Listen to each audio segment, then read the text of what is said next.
Welcome back to everybody here. Just a little change up in our team behind the scenes. Moving from our European team back to the American team. Nick in the background now giving us the production and all of the race action you can see on screen. The voice of choice, Greg Maloney, joining you now for commentary for the next hour. And then G-Max will join me for the last hour into the closing stages of this incredible event that has been the Pure Storage Kyalami 24-hour. In association with Solidarity E-Race and powered by RaceFace. And a massive welcome to all of our sponsors as well. NEC Corporation, DataSciences Corporation, Oxide, SuperMicro, AMD, and of course Racing Club International in the background scenes, giving us a full production of all the race action that's happened over the last 22 hours of racing. And we haven't missed a beat, that I can tell you. It's been incredible to watch. I know that there is a fourth part of the live stream feed going out on Facebook, so if you haven't picked up on that just yet, just stand by. It's not too far to go.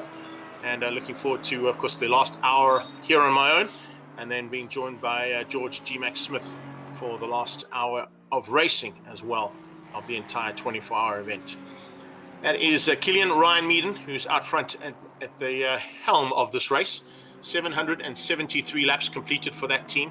An incredible effort there from them. And the reason it's such an incredible effort is they're actually down to 2 drivers in that team.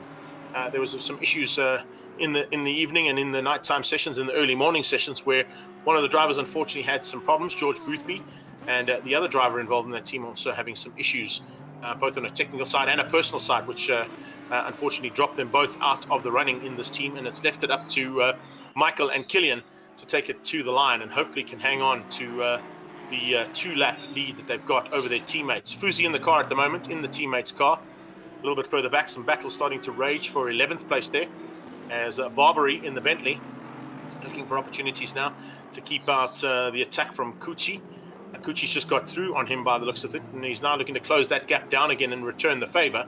The Bentley closing on the Audi, and down the left-hand side of your screens you'll actually get to see how the standings stand at this point in time, with an hour and 47 minutes to go. So some interesting turnarounds that have happened over the last 24 hours, and some more still to come with this hour and 47 minutes of racing to be completed.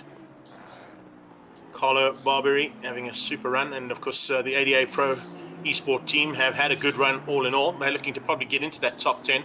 That's what you're going to be seeing for the next hour or so, is the ability of the teams that are just outside the top 10 to try and get into that top 10, or vice versa when it comes to the sort of top 20. 20th place at the moment is Chris Heineke in the Porsche, and that team have worked probably exceptionally hard to get to where they are. We are going to be looking for, of course, a drive of the day or a drive of the race, and that's certainly one team that could be up for that particular prize money that's available. We've got 24,000 Rand in total that we're going to be giving away to all the teams involved here today. 1,000 Rand of that 24 goes to the drive of the day. As I said, Heineke and Olifant in that team have had a really tough time with some issues early in the race yesterday that saw them sit out for a long period of time and eventually rejoin in 46th place. They've now made their way up into the top 20, and that is an exceptional drive. So definitely one that could potentially be one of our drive of the day contenders.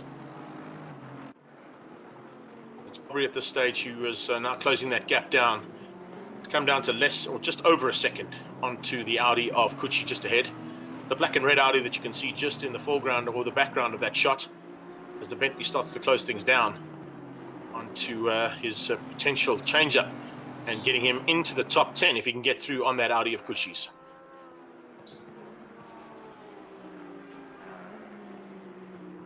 We're into sunset, no longer sunset. They won't be seeing sunset at all anymore. That's just the reason the circuit is called, or that corner is called sunset, is because on a normal race day, as they go through one of the back markers there, the 8.5 car, just giving up a little bit of room to allow them through. But just to mention, the reason for the name of sunset, of course, is due to the fact that on a normal race day, in the late afternoon, the sun sets right down in front of you as you come out of that right-hander and literally blinds a driver as you head towards Clubhouse Corner. Clubhouse, pretty self-explanatory. In the old Kyalami days, that's where the Kyalami Clubhouse was for all the drivers to meet up afterwards and talk about the day's racing and have a few quiet cold ones to keep them entertained. And then, of course, the S is Leeuwkop, which has been the original name. It eventually changed to Westbank Corner and then went back to Leeuwkop in the new version of Kyalami. The mine shaft and the bowl, which they've just been through now, known as Crocodiles. The kink at Cheetah, and this is Ingwe Corner, the final turn at Kyalami. Completing another lap, and certainly some maneuvering happening here from Barbary in that Bentley. He's just getting onto the back end of the maneuvering there for Kuchi, and Kuchi could be, as I said, in a little bit of trouble there if he wants to keep things going the way they are and stay in the hunt at the front end of this race. Stay in the top 10 is what he's looking to do right now, and that's potentially what his plans are. Also just going to try and pick up on some of the comments that are coming out on our Facebook feed, because the Facebook feed is back up and running. And let's have a look and see who's joined us there on our Facebook feed, as well as on YouTube. A massive welcome to everybody who's on YouTube with us too. It's been a big effort to get both of the social media side of things hooked up to ensure that we've got comments flowing and people interacting with us. It is an interactive form of motorsport, which we're trying to actually convert the real racing world into, with our live stream feeds that are going out at the Extreme Festival level, at South African Endurance Series level. And speaking of South African Endurance Series, of course, an endurance race like this, we don't have a real race, a 24-hour in South Africa. But we do have an endurance series that runs at various forms and parts of the country. We started our race season, of course, at the incredible circuit in the Port Shepstone in South Africa on the KwaZulu-Natal coast. And it was incredible to watch that as well, as the first 6 hour, the Esca 6 hour was completed there in 2 separate races of 3 hours each. And of course we head in 2 weeks' time down to the incredible Grand Prix circuit of East London to be part and parcel of race 2 and round 2 of that South African Endurance Series Championship at the East London Grand Prix circuit.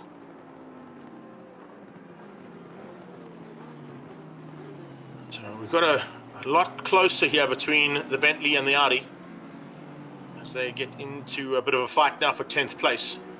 You can see how hard Barbary is trying here to try and get that gap sorted out. He's got the gap down to less than half a car length. It's now a possibility to try and find a way through and also not get caught out by any of the back markers that they are lapping constantly around the circuit. Love the fact that we've got shots of the circuit and the outskirts of the circuit as well, because it just shows you how incredibly accurate this Assetto Corsa Competizione game is and sim is, because you've got all the real world aspects thrown in. The livery and the branding around the circuit is exactly as was for the Kyalami 9 hour 2 years ago, with the sponsors involved there, and of course SRO and Intercontinental GT Championships sponsors involved with that series too. Great to see that the cars are very similarly liveries to what they had in that race meeting too. The guys have had opportunities to choose their own liveries, of course, over the last 24 hours and leading up to this race, so that they've got their own personal touch and look and feel to the cars that they're racing in. I know in the previous versions of the Solidarity E-Race, we've actually gone one step further and actually given the guys some skins to play with that they can put onto their cars to allow us a little bit of extra time and extra leverage of our sponsorship and partners. At the British High Tea and at the Nordschleifer Affair in lockdown, we actually had full sponsorship liveries on those skins that were available for the cars, and got our sponsors a little bit of extra time and not only visual time, but also, of course, mentioning them through the race as well. But of course, we can't do it without any of these sponsors involved, and I can't thank them enough for being involved in such an incredible event. The first ever 24-hour sim race in South Africa. It's the third time that Kyalami has been used for a 24-hour sim, and it's great to be part and parcel of this the team that's putting the third one together. RaceFace, of course, getting together with Solidarity E-Race and Ross and Battis in the background, putting it all together and finding RCI as a potential broadcast partner. And it's all been a win-win situation here. There's no doubt about it. Looking for a win-win now still. And a little clip of the curb there from Carlo. Just looking for a chance now to get onto the back end and find a way through on that Audi. But he's not gonna try anything too hectic, because at this point a mistake could be a race-ending mistake, and or at least dropping you out of the hunt for the top 10 where he is now. Patience is certainly going to be a virtue here in this last hour and 40 minutes. You will definitely see a lot more attention being paid by the drivers in their attempts to overtake other drivers in front of them. Johan Grobler back out on track, and he maintains his position in that car, partner and teammate to Daniel Rowe, and of course a whole bunch of other drivers in that team. Great to have them as part and parcel of this event. Rowe, of course, has already won out some sprint races for the RCI and RaceFace group.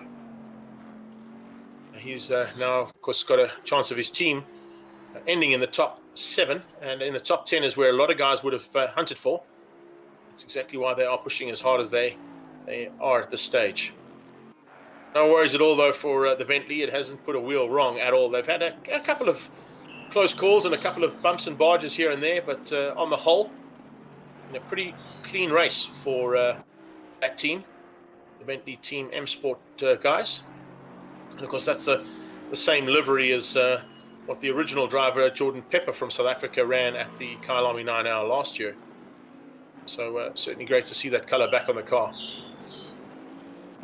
Would have been a number 7 on the side of the car, but they are in 7th place if it had been Pepper behind the wheel of that car.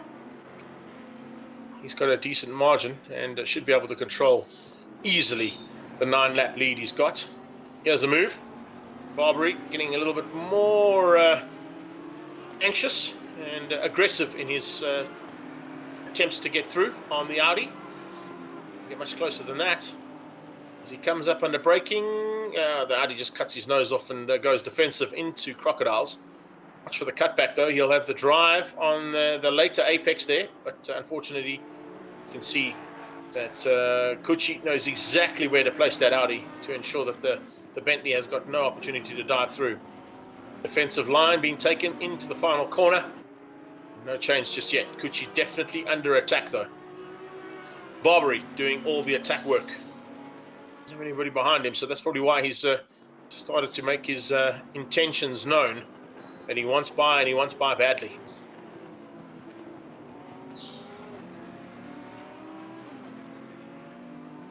So into Oxide, up towards Barbecue. And onto the back straight again.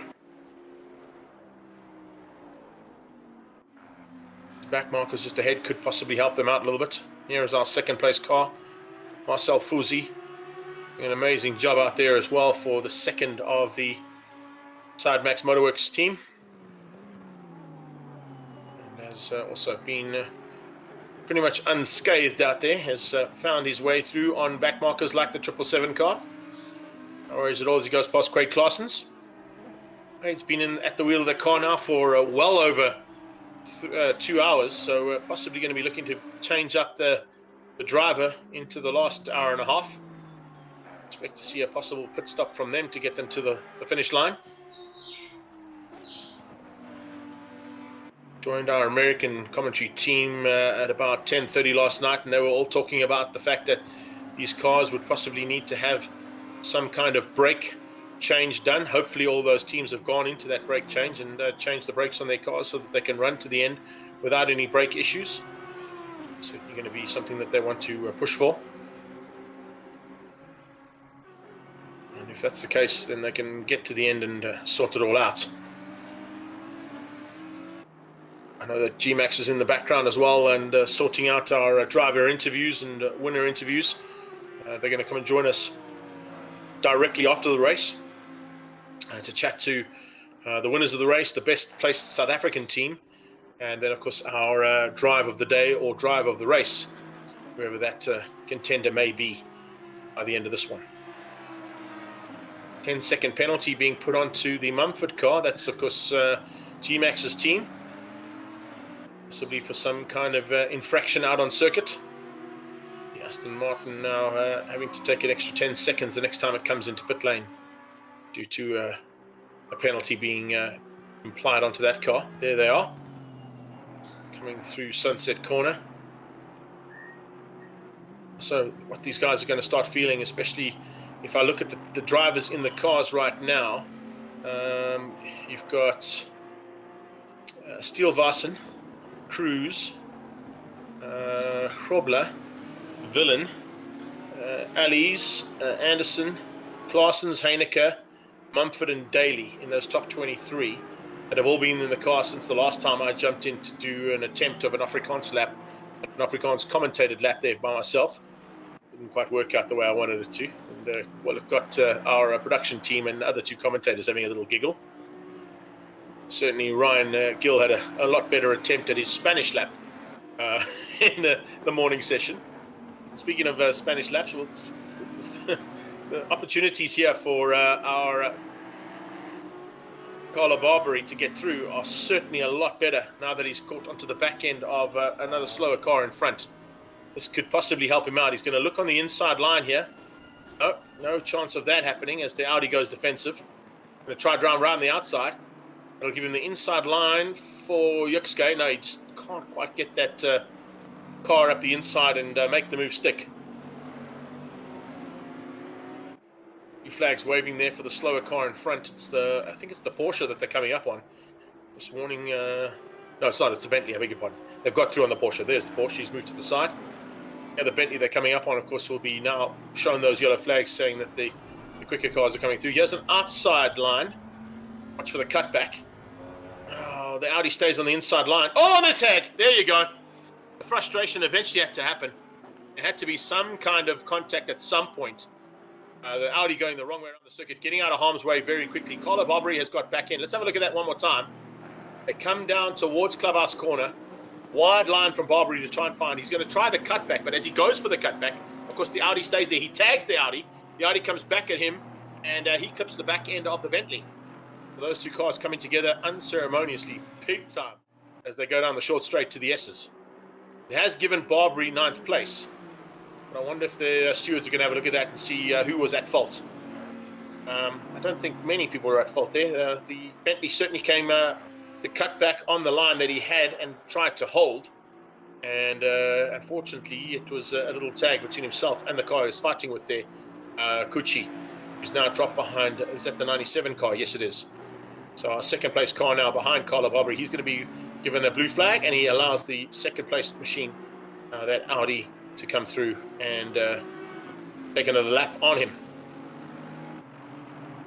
So Barbary has moved up into single digits with that move, and we'll wait and see if that's actually a fair and square move and if the stewards find anything wrong with it. I don't think there was much wrong with it there, to be honest.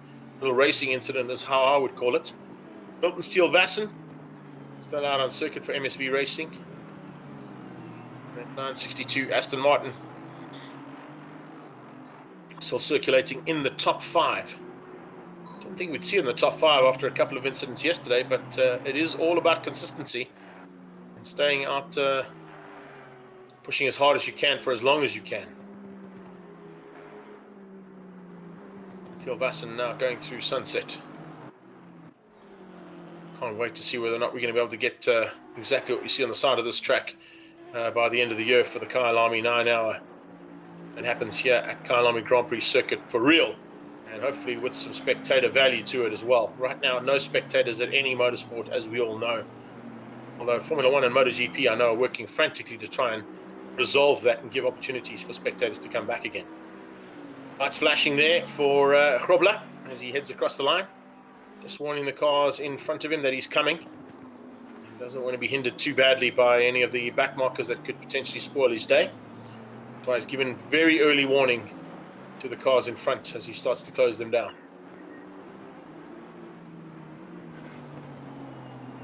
Just getting a little message coming through there. Let's have a quick squiz as to what's happening.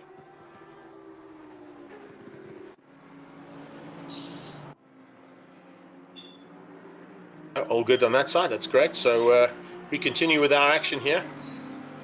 And now looking at the top-placed South African team with Steven Wessels behind the wheel of the Audi. This little R8 has not put a wheel wrong. He's had a couple of incidents here and there, that's for sure. Coming up on another South African team there, of course, the 76 car. Just being another lap taken back on that 76 car. That's Steve Koenig's team. Steven Wessels going past them. And not really troubled by his attempt to get by. Maintains 4th place and is, of course, 5 laps down on the man in third. So I don't think they're going to be able to get up to that third place and get onto the podium. But stranger things have happened in motorsport in the past. As he dives into pit lane, this will probably be for a scheduled stop. Possibly going to be looking to get that car to the finish line now. Is it going to be Vessels who will take it to the finish line? Or are they going to do a driver change? We'll wait and see as they come into pit lane now for that scheduled stop. There is the third place car that they're trying to catch, of course. And it has been a superb effort for the All-In Racing team. Romain UTL in that car at the moment. And maintaining great pace at this point in time. Nice to see that the pace hasn't dropped off too badly. If you look at the lap times on that timing link that GMAX posted on the YouTube channel, and it's also been posted here on Facebook, make sure that you are checking out exactly what's going down on our lap times here, as well as what's happening on the circuit. You can watch the live timing, which gives you all the drivers as opposed to the 23 that you can see on the screen. And they're now kind of getting back into a rhythm as the track temperature picks up to 29 degrees Celsius. The ambient temperature around Johannesburg here is 25 degrees Celsius in the sim world, but of course in the real world a little bit cooler than that here on Mother's Day in South Africa.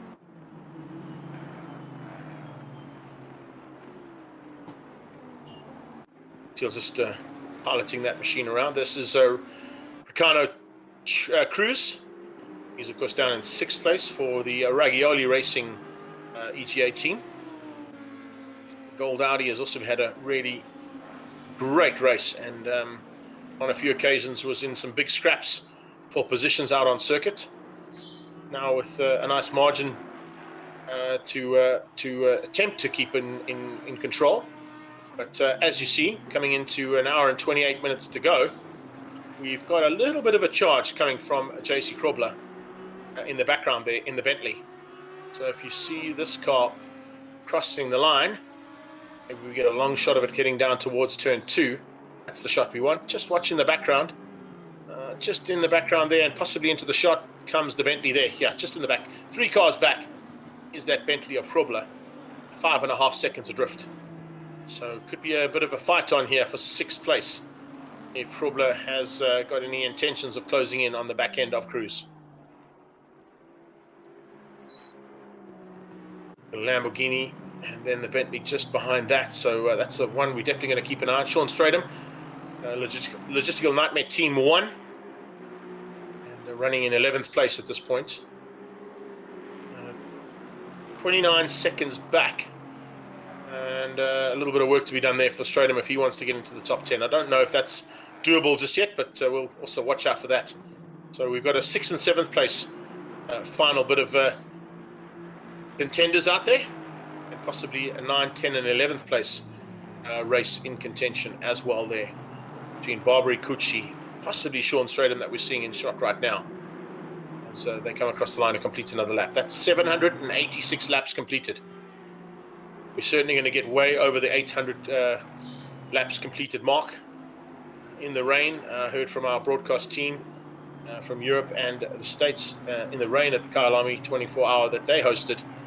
There were 816 laps completed. We've had dry conditions all the way through, and it looks like they're going to be dry right to the checkered flag. So certainly a chance of going a lot more laps completed in this 24-hour than what we've seen so far.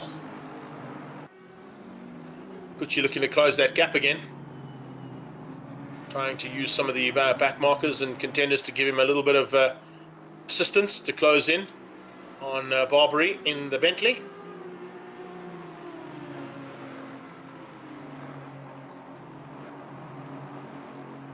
It's down to 3.5 seconds there between Barbary and Cucci. See Barbary just coming through the foreground of that shot. And Cucci now comes into the sight of our cameraman on the sideline. Incredible to see as well from a broadcast point of view. Oh, little problem in the background for one of the Astons. Just getting a little bit out of shape. But, watching out for this lap to be completed. 787 laps now for Cucci. Krobler, this is a man we're keeping an eye on because he's got a chance of course, 5.2 second gap down to Cruz.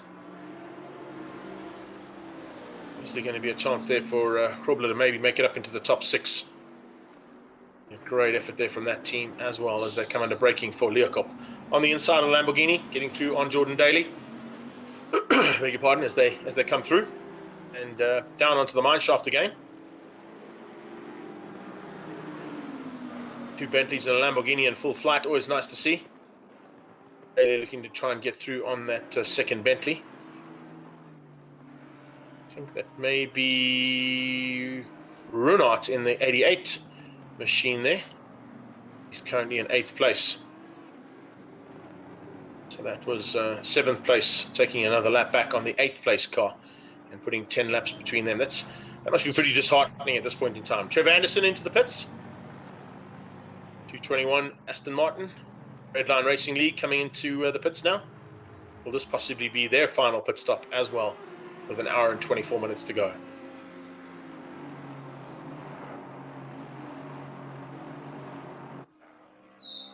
Pucci looking to close down on that Bentley. The gap come down slightly. No, still about 3 seconds. So not really any change between the Bentley and Pucci in 10th. Maybe he's going to take a bit of a breather and go at it for the last hour or so, maybe into the last half an hour, push to the limit and see if he can maybe just make up that position and get into single digits.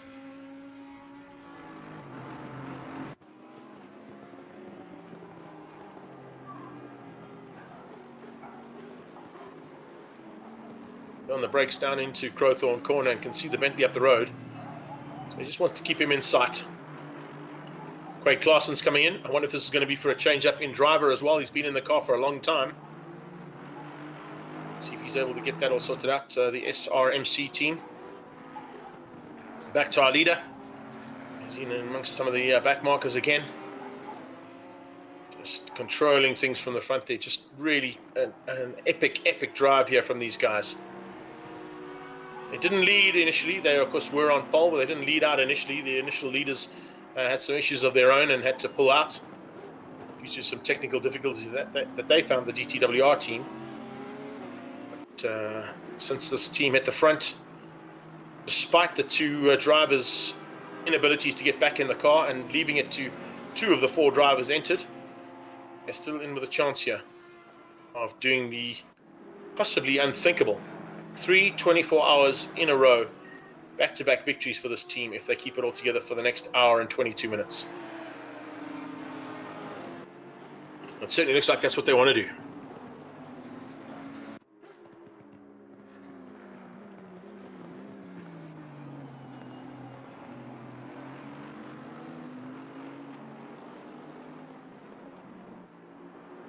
Roman Utiel.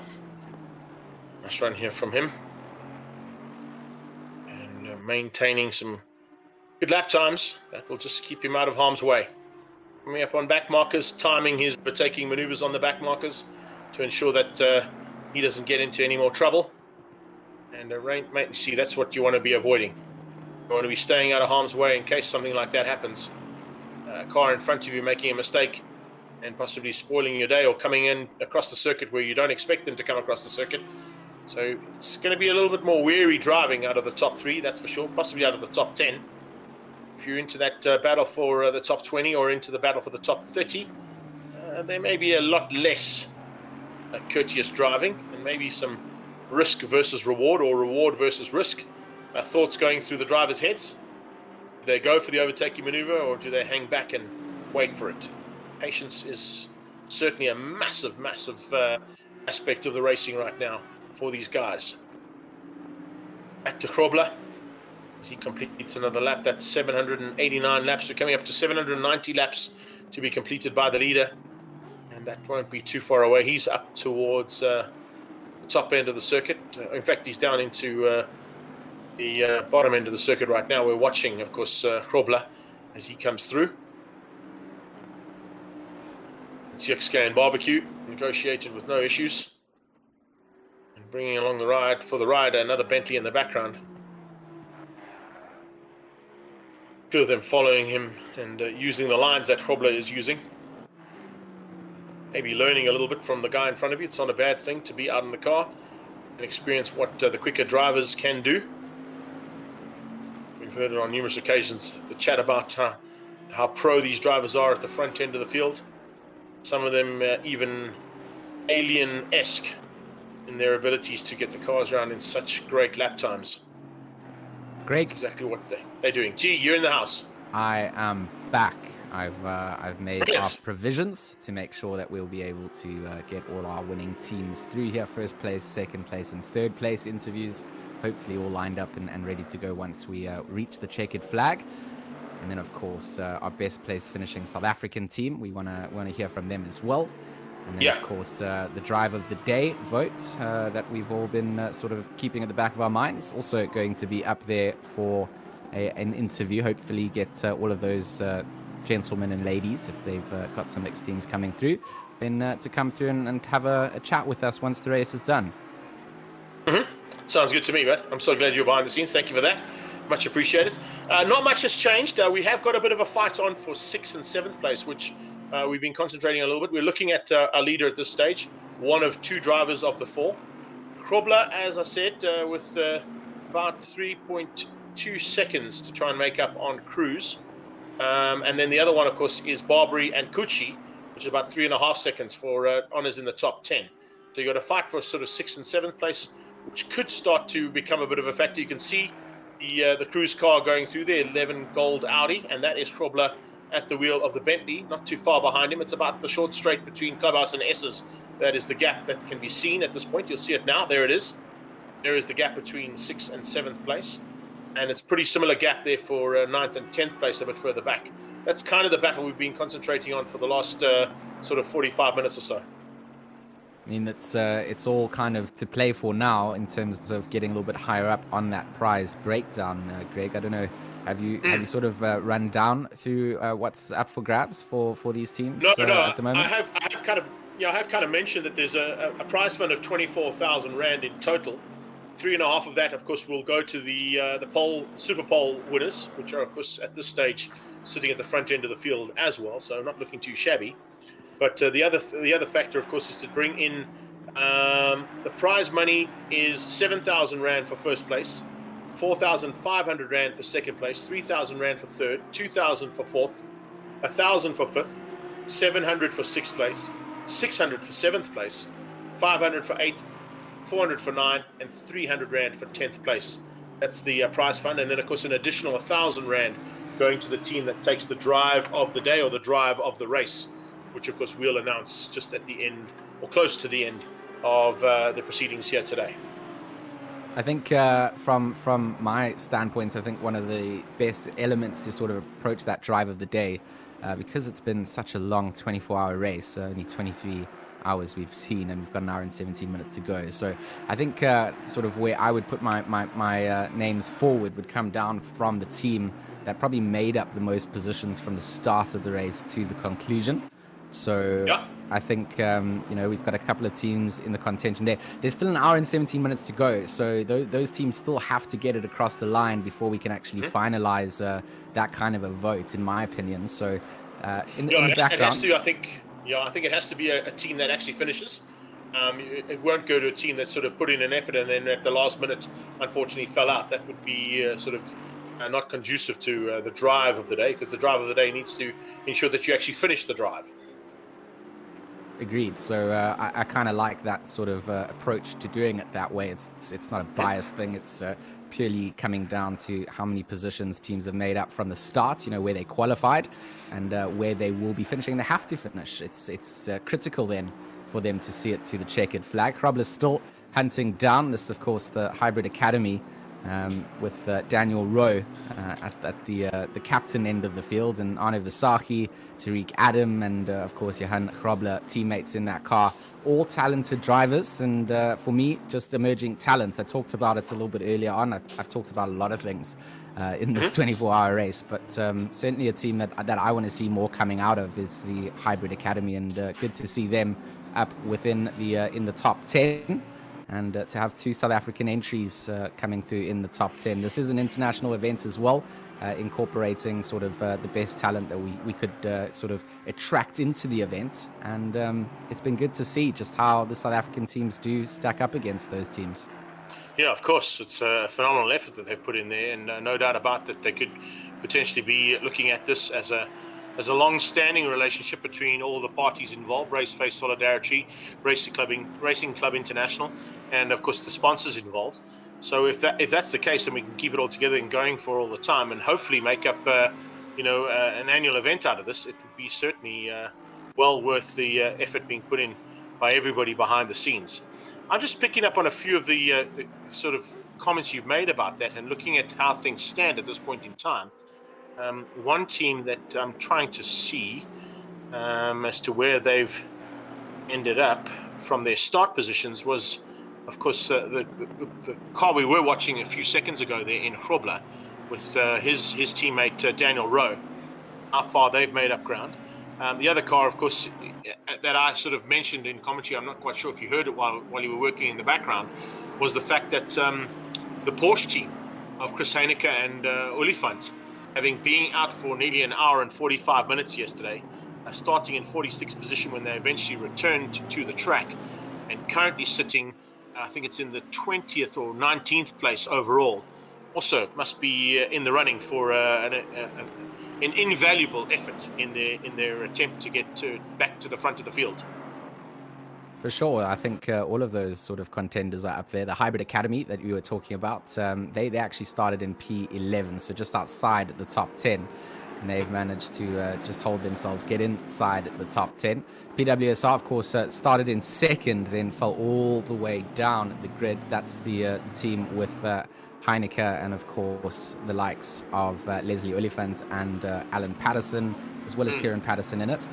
They've certainly kind of just put their head down and focused on where they wanted to go. You know, it's certainly one thing to have a bad race circumstance coming down, but when you look towards the end of the clock, it's all taken place and taken shape for them, making sure that they can get themselves back into a position that they'll be proud of course, currently sitting in P19.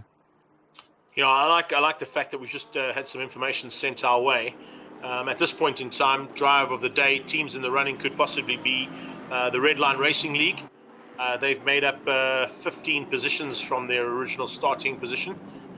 We've got 13 positions from Retro Esport, 13 positions from Sonic Sim, 13 from the Flying Gypsies, and 12 from the MEW Racing Works team. So car 221, 738, 91, and 85 certainly in the running for the way we're looking to possibly award this. So yeah, that's nice information that's been given to us there from Raceface and Batis Hugo. Ooh, that was a little nasty there, hey? I mean, there are a lot of GT3 cars at the top of Leeuwkop. Looking from this view down at the bottom of Mineshaft, it's just almost like a race in itself. But cars battling out for position, and cars, of course, trying to make it through the blue flags. You see them being waved on the sideline.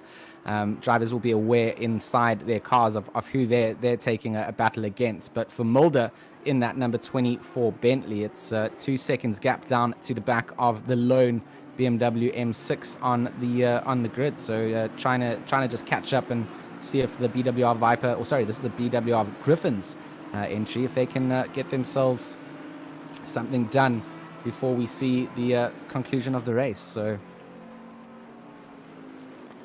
incredible start there from these guys, I gotta say. It's now to get to the end of this race and to be in this kind of a fight just shows you that there's no holds barred, even when the fat lady hasn't even been called for just yet. You know what I'm saying? She's nowhere near the building just yet, guys, just to give you a heads up. So if we look at the current standings on the left-hand side of the field, Quail in 17th place, currently making up 13 positions from his start position in the Retro Esport Alpha team. Just up the road from him will be car 221, I should say. 738 is just up the road from them. And if you look at that of course is Gray behind the wheel now of the Redline Racing League Bentley. Other way around, Greg. The 738 was other way around. Yeah, beg your pardon. Correct. So the 738 would be Retro, and the 221 would be the Redline Racing League entry.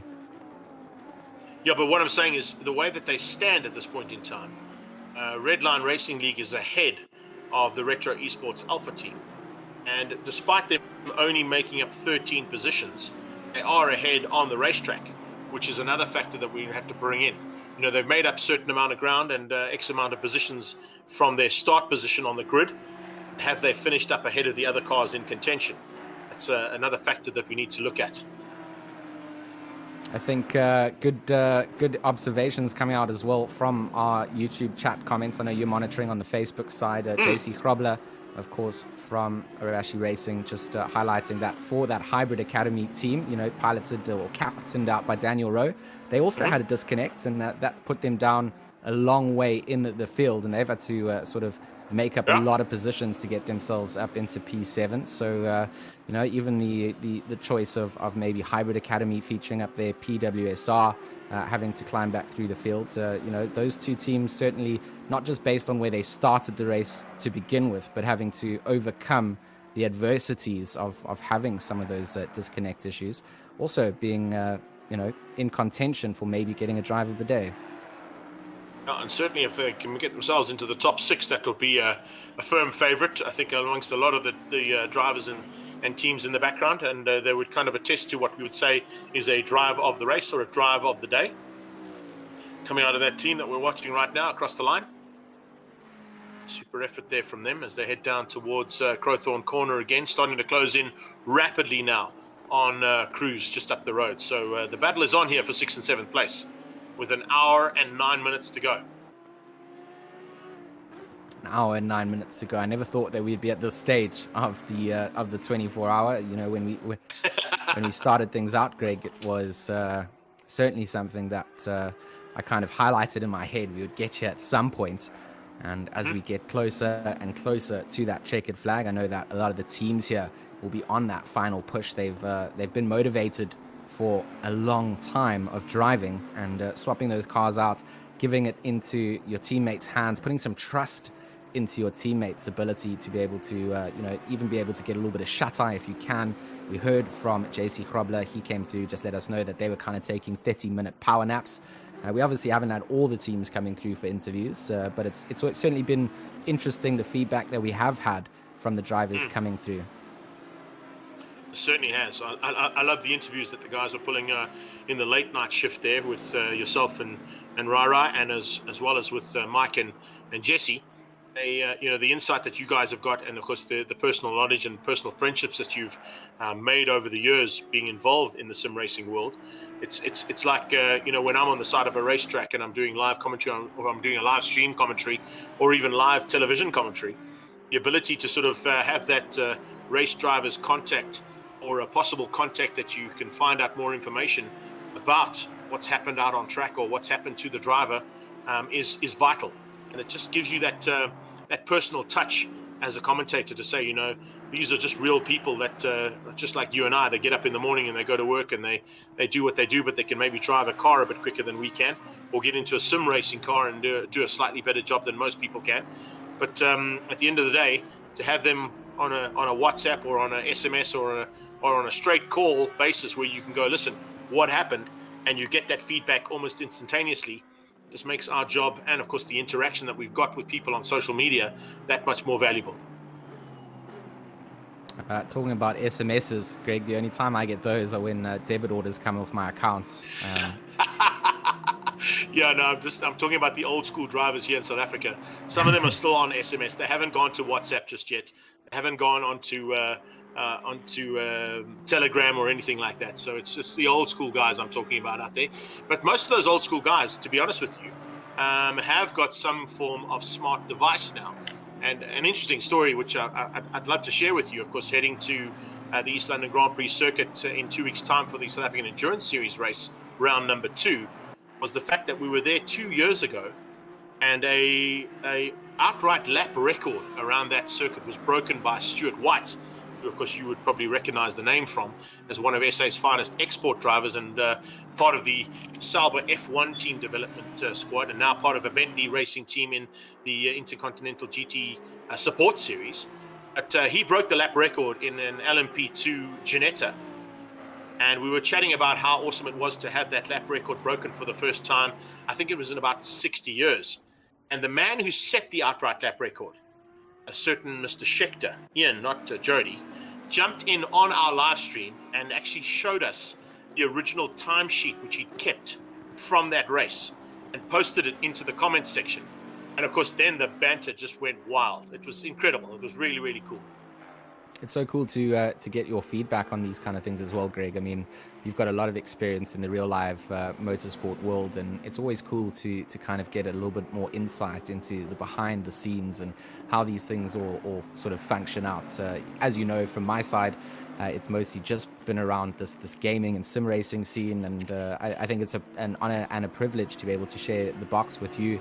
You bring a lot of good insights into what happens in the real live world of motorsports, and certainly something that I aim to try and get myself into in the future. Well, I was sad to see you step into the microphone and camera and find out that you've made the expedition and extraction out of South Africa into the greener pastures of the United Kingdom. It's certainly something that my missus and I were looking at, having been across there to do the Isle of Man event with Alan John Fenter.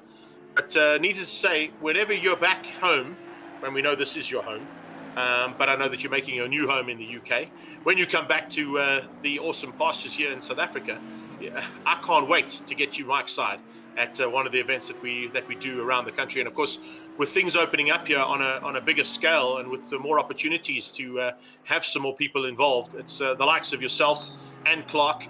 I know Variq got Carl Lawrence, who's just literally taken over go-karting from my side, because I just can't handle all of that at the same time. In terms of our commentator search out of Solidarity E-Race, I would love to have you at the side of a racetrack with me. I'll certainly take you up on that offer. I will be back in South Africa as often as the time allows me to come back. Like you said, it is my home, and my family still is very much planted on that side.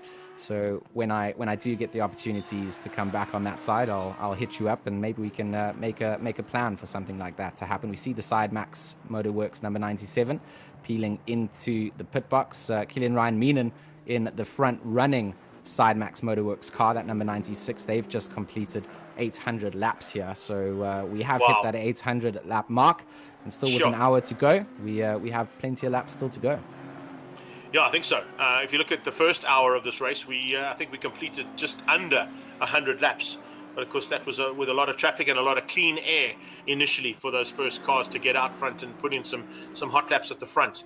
So I would say, attempting a guess, we're going to be close to the 900 lap mark, but maybe not just there yet. But let's see what happens in this next hour, because certain things can, of course, hinder that progress.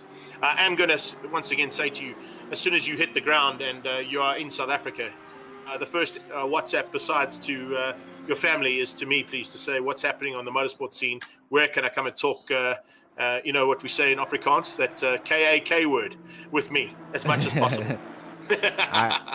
I would love to do that, and maybe on this side I can do some remote broadcasts out to some of the events that take place at some of the international circuits, broadcasting out to some of your Facebook pages as well. If you need an international correspondent to give you the South African feel, I'm certainly planning to try and visit some of the legendary circuits around Europe and obviously within the UK. Well, if all goes according to plan, and in 2022 I get the opportunity to go and represent South Africa as a journalist, as well as the social media and PR manager for Alan John Fenter at the Isle of Man TT, we'll definitely be hooking up and making a plan to get you across to that as well. Because if you want to see anything in terms of a spectacle in motorsport, in my opinion, there is nothing to match the Isle of Man TT. No, it's maybe the 24-hour of Kyalami, though. Could be right. I think we have to throw it up there. Of course, our Pure Storage Kyalami 24-hour. It's been so stunning to see all these teams and these entries coming through, battling it through from the start in the midday, make it through the nighttime stints, and of course fast approaching that 12 o'clock ending time. Talking about that Isle of Man TT, I certainly would love to go and witness a spectacle like that. I think a lot of my YouTube history would indicate that I quite like following those things. I just lose. That's exactly what I'm saying. That's exactly why I'm saying it. And when I first moved over here, I went and spent some time on the island of Jersey. That's where I came over for the first month or so before moving over to England. But in my mind, I thought that the Isle of Man, being a Channel island, was pretty close to Jersey and to the UK, but seeing that it was closer to the island side, I worked out that it was quite a far distance away. So certainly on my radar for a place to travel and visit. It is indeed, and certainly something that you definitely won't want to miss out on. Even if you just get across for the classic TT, or even just the Northwest 100, it's certainly something pretty spectacular. But as I said, if the opportunity does arise, as we get into the final hour of racing, man alive, 59 minutes to go. G-Max, 59 minutes of potential drama still to unfold here in South Africa, Johannesburg, and it's at the Kyalami Grand Prix circuit. Final closing phase, and for these drivers, it's now just time to get the cars across the line.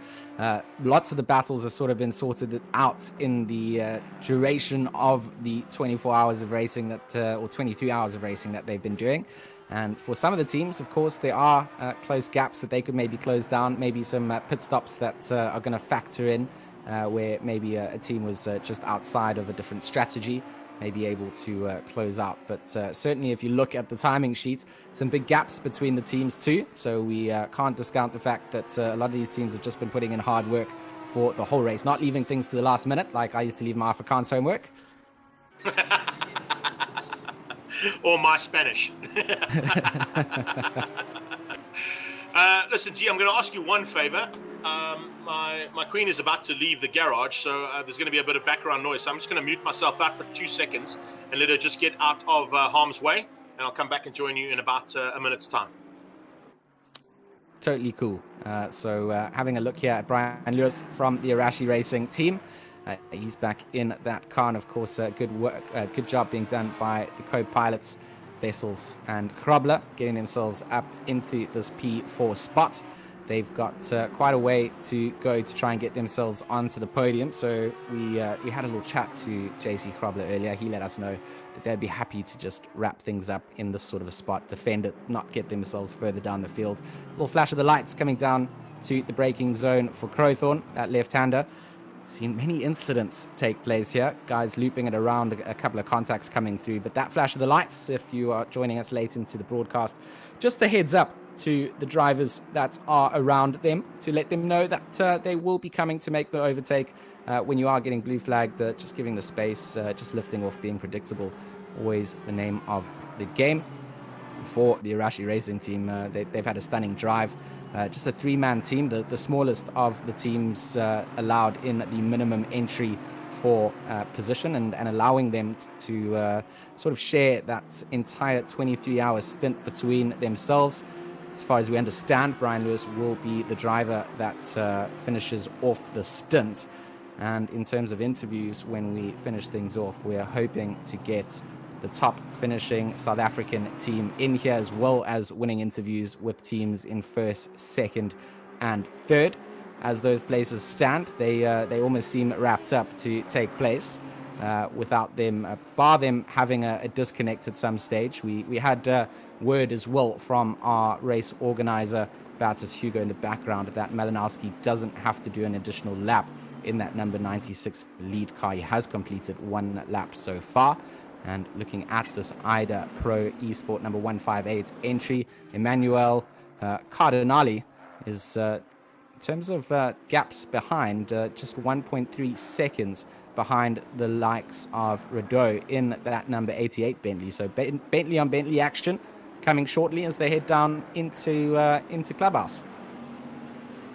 Certainly, thanks for that one. Just apologies to everybody for jumping in and out there quickly, but I didn't want to have the garage door opening in the background and causing some issues on our broadcast. But once again, thanks there, G-Max, for holding the fort. But yeah, there is a bit of a fight on, as I said. I thought it might be a bit closer there between the 666 Audi as well, because there's 5.5 seconds to that car and 1.1 to the second Bentley. So kind of a 3-way battle to who's going to be the final 2 positions in the top 10. Single digit up for grabs, and the 10th place up for grabs here.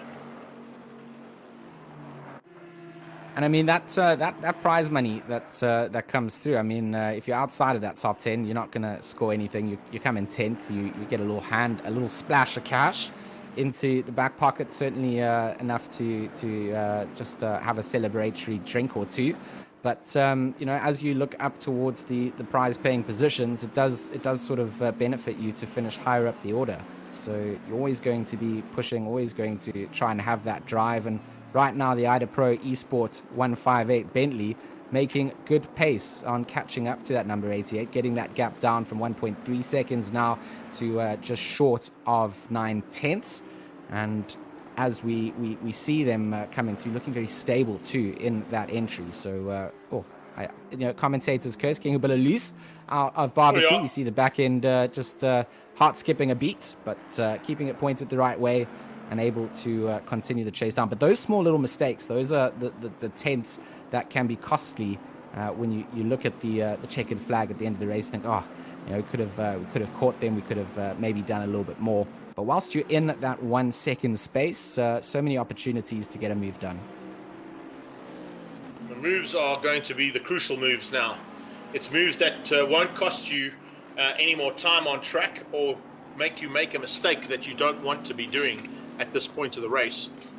Or is it a case of just waiting patiently for the mistake to be made by your counterpart and the man that you're up against? I think that's also a vital thing to be looking at right now is, do they go and make those moves? Do they go and attempt to get the overtaking maneuver done? Or do they wait for a mistake out of the car and then pounce? It's always a difficult position to be in, particularly with less than an hour to go.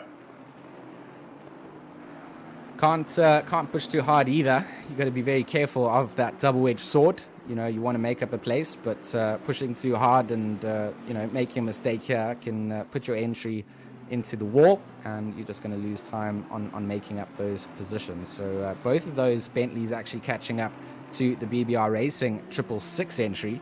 So 5 seconds between them. You kind of need the 88 and the 158 Bentley to work together to catch up to this Audi sitting in 9th place.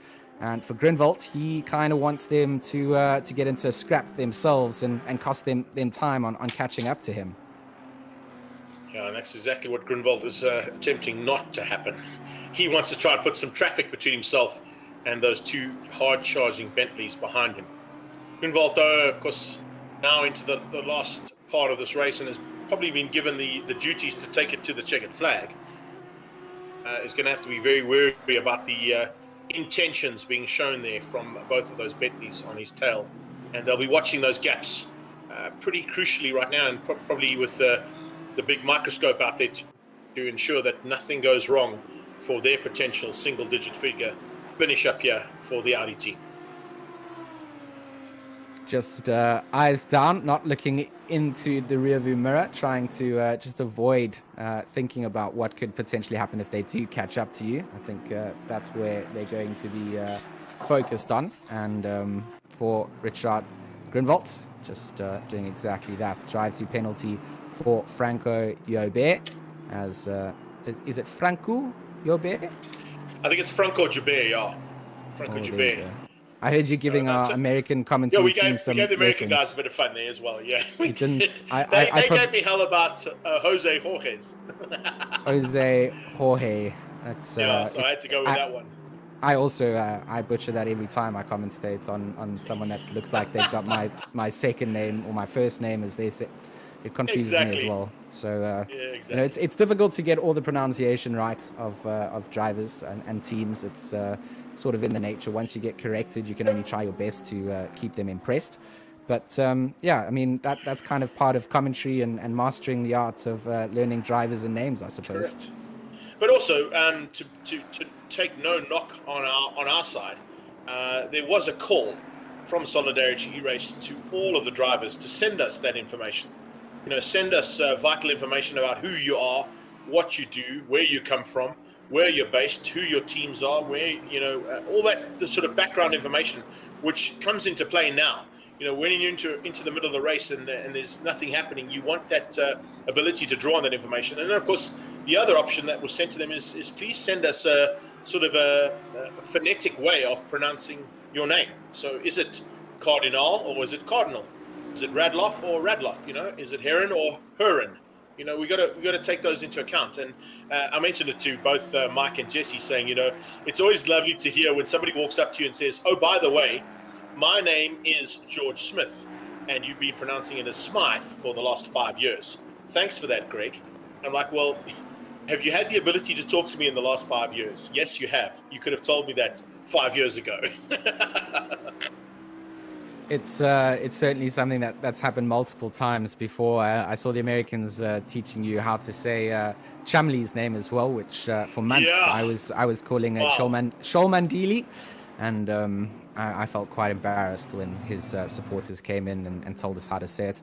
So I'm glad that you got introed into some of the fun side that we've had over at the Racing Club International scene. Well, just think about the first couple of events we've been involved in together. I mean, how many times did we get the names wrong at Kyalami?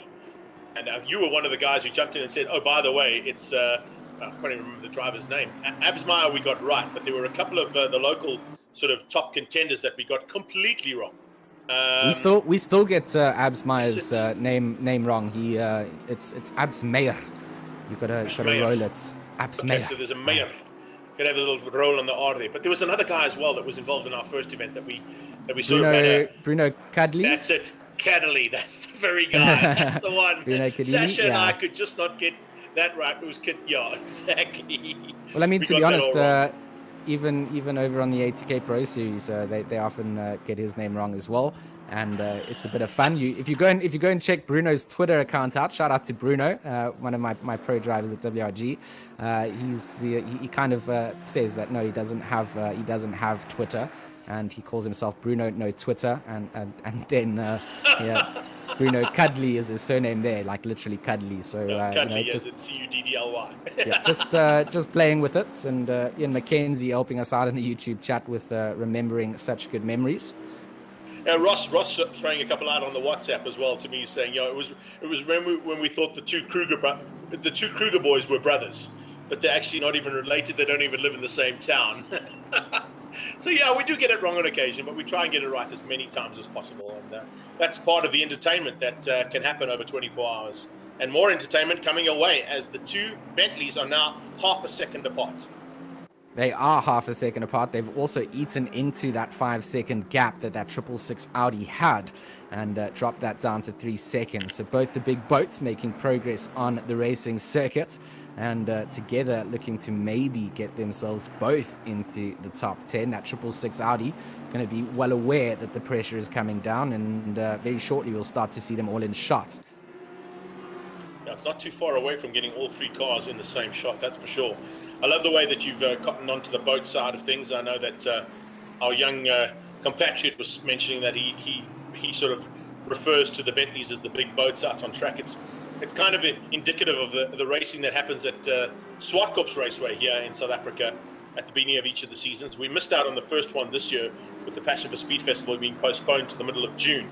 But in that category, of course, we've got the legends of the 9-hour saloon cars, and those big Ford Galaxies have always been touted as the blocks of flats racing around Swartkops. That's how big they are. So it's always lovely to have those sort of, little innuendos that our commentary team bring in, and certain little nicknames that get thrown out to drivers as well as cars. Always fun, and I think a lot of the Boatley names coming from the sim racing side, just they're pretty good in the wet conditions. I think with drivers here thinking that rain would come out, the Boatleys would have certainly been happy to see the heavens open up, but staying dry out on the circuits. And change up. There's the change. It's got through. Cardinal has got through there, I think, on Rideau, or Rideau's got through on Cardinal, I should say. There's a change up there between the two of them, so 10 and 11 swap out. Ooh, it's not over yet, is it?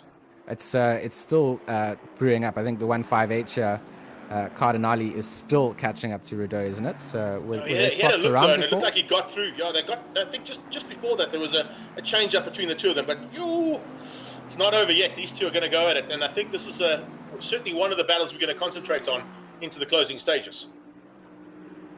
It's certainly brewing up, and they're still catching up to that 666 Audi, even though they are starting to get themselves into their own on-track battles. 4.3 seconds is the gap. I guess losing a little bit of time in the scrap that they're having, but keeping that gap within 5 seconds, and certainly need to work together, which doesn't work out. Teams don't really care about making that progress together and catching another car. You're fighting out for pride and position.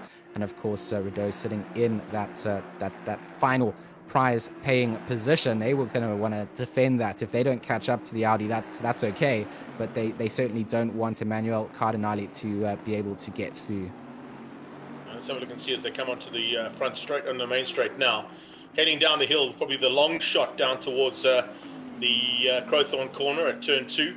Possibly going to see the very first time. I saw just a glimpse of it in the previous shot of all 3 cars we're talking about. There you go, in the foreground, the red and black Audi, and in the background, and now concentrating on those 2 Bentleys coming into Crowthorne corner. First time on that previous lap and now into this lap that we're seeing all 3 cars involved in that battle, in with a chance of spoiling each other's days for those final positions in the top 10.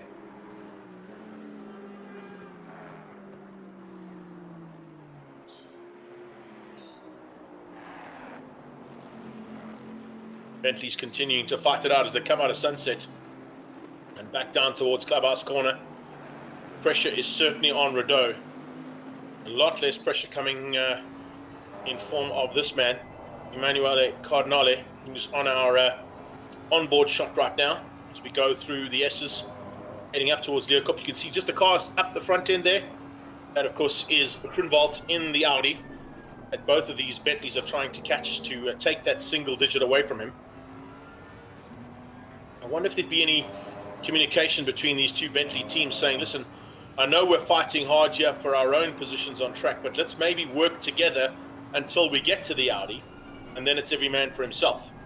I don't know if that would be a possibility, but certainly if I was a team principal in these 2 teams, I would be saying to each other, okay, look, we've got a chance of 9th place here. We are well within each other's grasps here of spoiling the day for each other in terms of the top Bentley in this little battle. But maybe we should try and spoil the Audi's day before we go and sort things out amongst ourselves. Could be a possibility of the team principal's thoughts.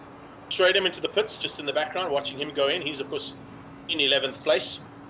And he is too far back to have any influence on the battle now between these 2 Bentleys and the Audi there for 8, 9, and 10 on track. Leader into the pits as well. Final pit stop here, possibly just for a quick splash and dash. I don't think there'll be anything major that has to be done to this car. It hasn't been involved in any incidents. And it looks like a drive-through penalty being awarded to car 24 as well.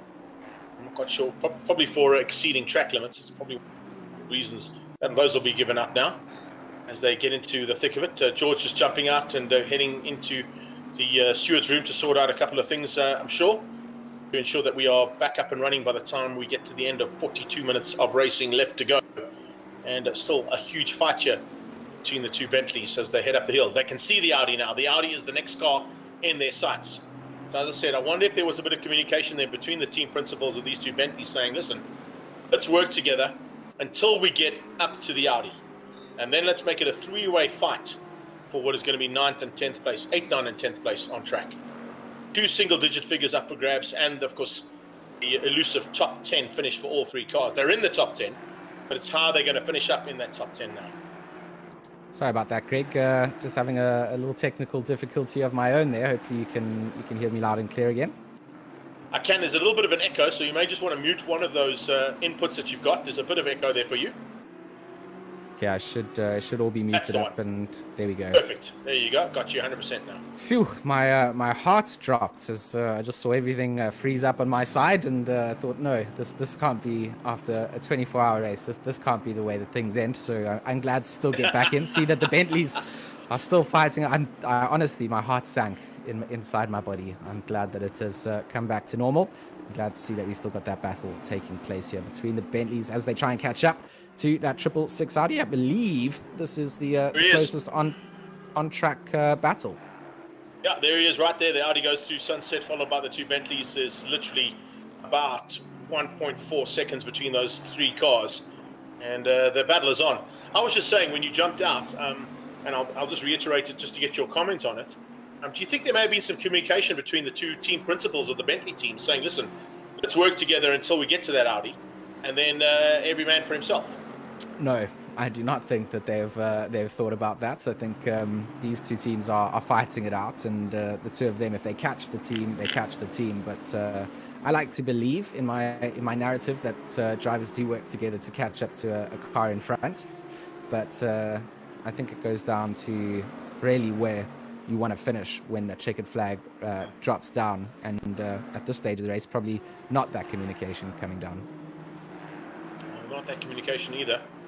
Looking at just up the road from this little battle as well, they've also actually closed down on Krobler. I think Krobler might just be easing off slightly to try and ensure that they get the finish that they've got to. Moving up into the 5th spot ahead of Cruz. We missed that one while we've been watching this little Bentley. But of course, the Bentley that Krobler is piloting there, Daniel Rowe's team, has now up into the top 5 and found a way through there on both Keeble in the Aston Martin and on Cruz in the Audi. So a top 5 finish, and now we've got 2 South African teams in the top 5. We wanted just looking at things at the moment. It is certainly going well for the hybrid academy team. They've fought against a lot of adversity and getting themselves up to that spot. So a very good showing from that 404. And look at these Bentleys going almost heel to toe going through, and on the inside line will stay the likes of Rideau, the number 88, trying to squeeze out the 158. They got to be careful coming into the S's here, Greg. They can't end their races here, and Cardinale just not quite on the line that he wanted to be. Had to tap off slightly to go through the S's, and we're starting to get some hard racing. This is going to cost them time in making up positions to Grindelwald. This is where they are going to find that they will cost themselves time. But you can see that Audi, that black and red Audi at the bottom of the shot as they come down the hill for Mineshaft. They are catching up. They are. But when they're going sort of side by side like that's when it will work in the Audi's favor. And the Audi's made up a little bit of ground there, I think, because of that little battle. It was actually a mistake out of Rideau. He ran ever so slightly wide out of one of the turns heading up towards Sunset. And, of course, that just got him out of shape. And that gave the opportunity for what we just saw, the action from the S's down to the final corner. And there was definitely some blood in the water. And I think Cardinale was looking to try and capitalize on that. Trying to see if they could get themselves up into that spot with 38 minutes to go on the clock. Now down into Crowthorne, trying to just squeeze that breaking point. We've seen how that 158 does manage to close down that gap, especially at the end of that start-finish straight this time around as they make their way through the sweep. Not quite going to be in the same position as Rideau, trying to make amends from what happened on the previous lap. You said it was coming into here that they weren't carrying the speed. Round the outside, Cardinale going to try and send it and see if he can hold on to the inside line then for Clubhouse. They are almost alongside, almost a little tap coming through. Later on the brakes, they are going to go for the squeeze, and Rideau going to be on the outside. Cardinale then in that 158 going to be on the inside line. Wow. Now the two of them really driving close together. This is close proximity racing, and good respect being shown from both drivers coming through. What a battle between the Bentleys as they still try to catch up to the likes of Grindelwald in that 666. 666, this is where the smile starts to happen. You see these kind of battles taking place. You have to give room to one another when you're alongside, and that can be costly. But this 158, Greg, just trying to squeeze a rate, a little cutback maybe, a look onto the inside of Crocodile. It's a big touch, and going to loop it around as well. Kind of skipped over the curb there.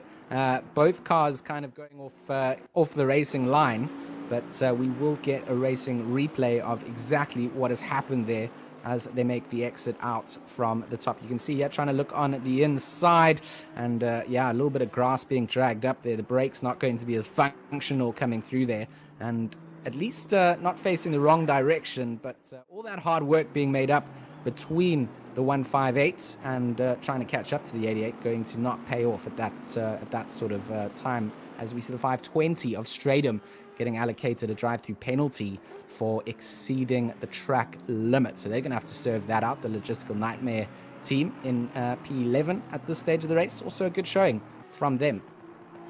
Now, just behind that battle we've been watching, and I think, if I'm not mistaken, picked up on, is it UTL, who's jumped in between those two Bentleys that were fighting so hard with the off-track excursion there for Rideau and Cardinal with a little touch down into Crocodiles. I think we might have the third place car tucked in the middle of the two of them as they head in there. I just want to make sure on that one. I think it's possibly the blue Bentley. We're watching Romain UTL at this point in time. Yeah, there he is. That's exactly right. He's now in between those two Bentleys that were fighting for the final positions of the top 10.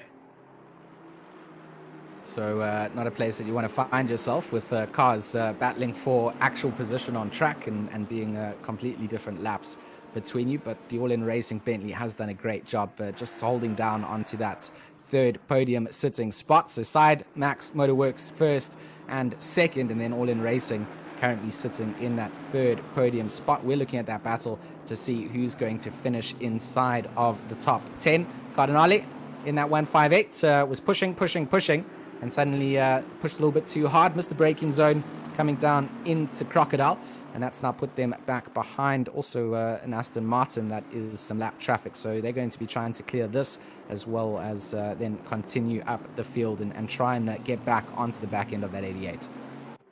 If he's careful in his attempt there, I think the best option might be to climb onto the back end of UTL and allow him to do the blocking roll and set the pace to close that gap down again on Rideau. So Cardinal, I think, should be thinking that way to try and get that gap bridged as quickly as possible, because he is running out of time.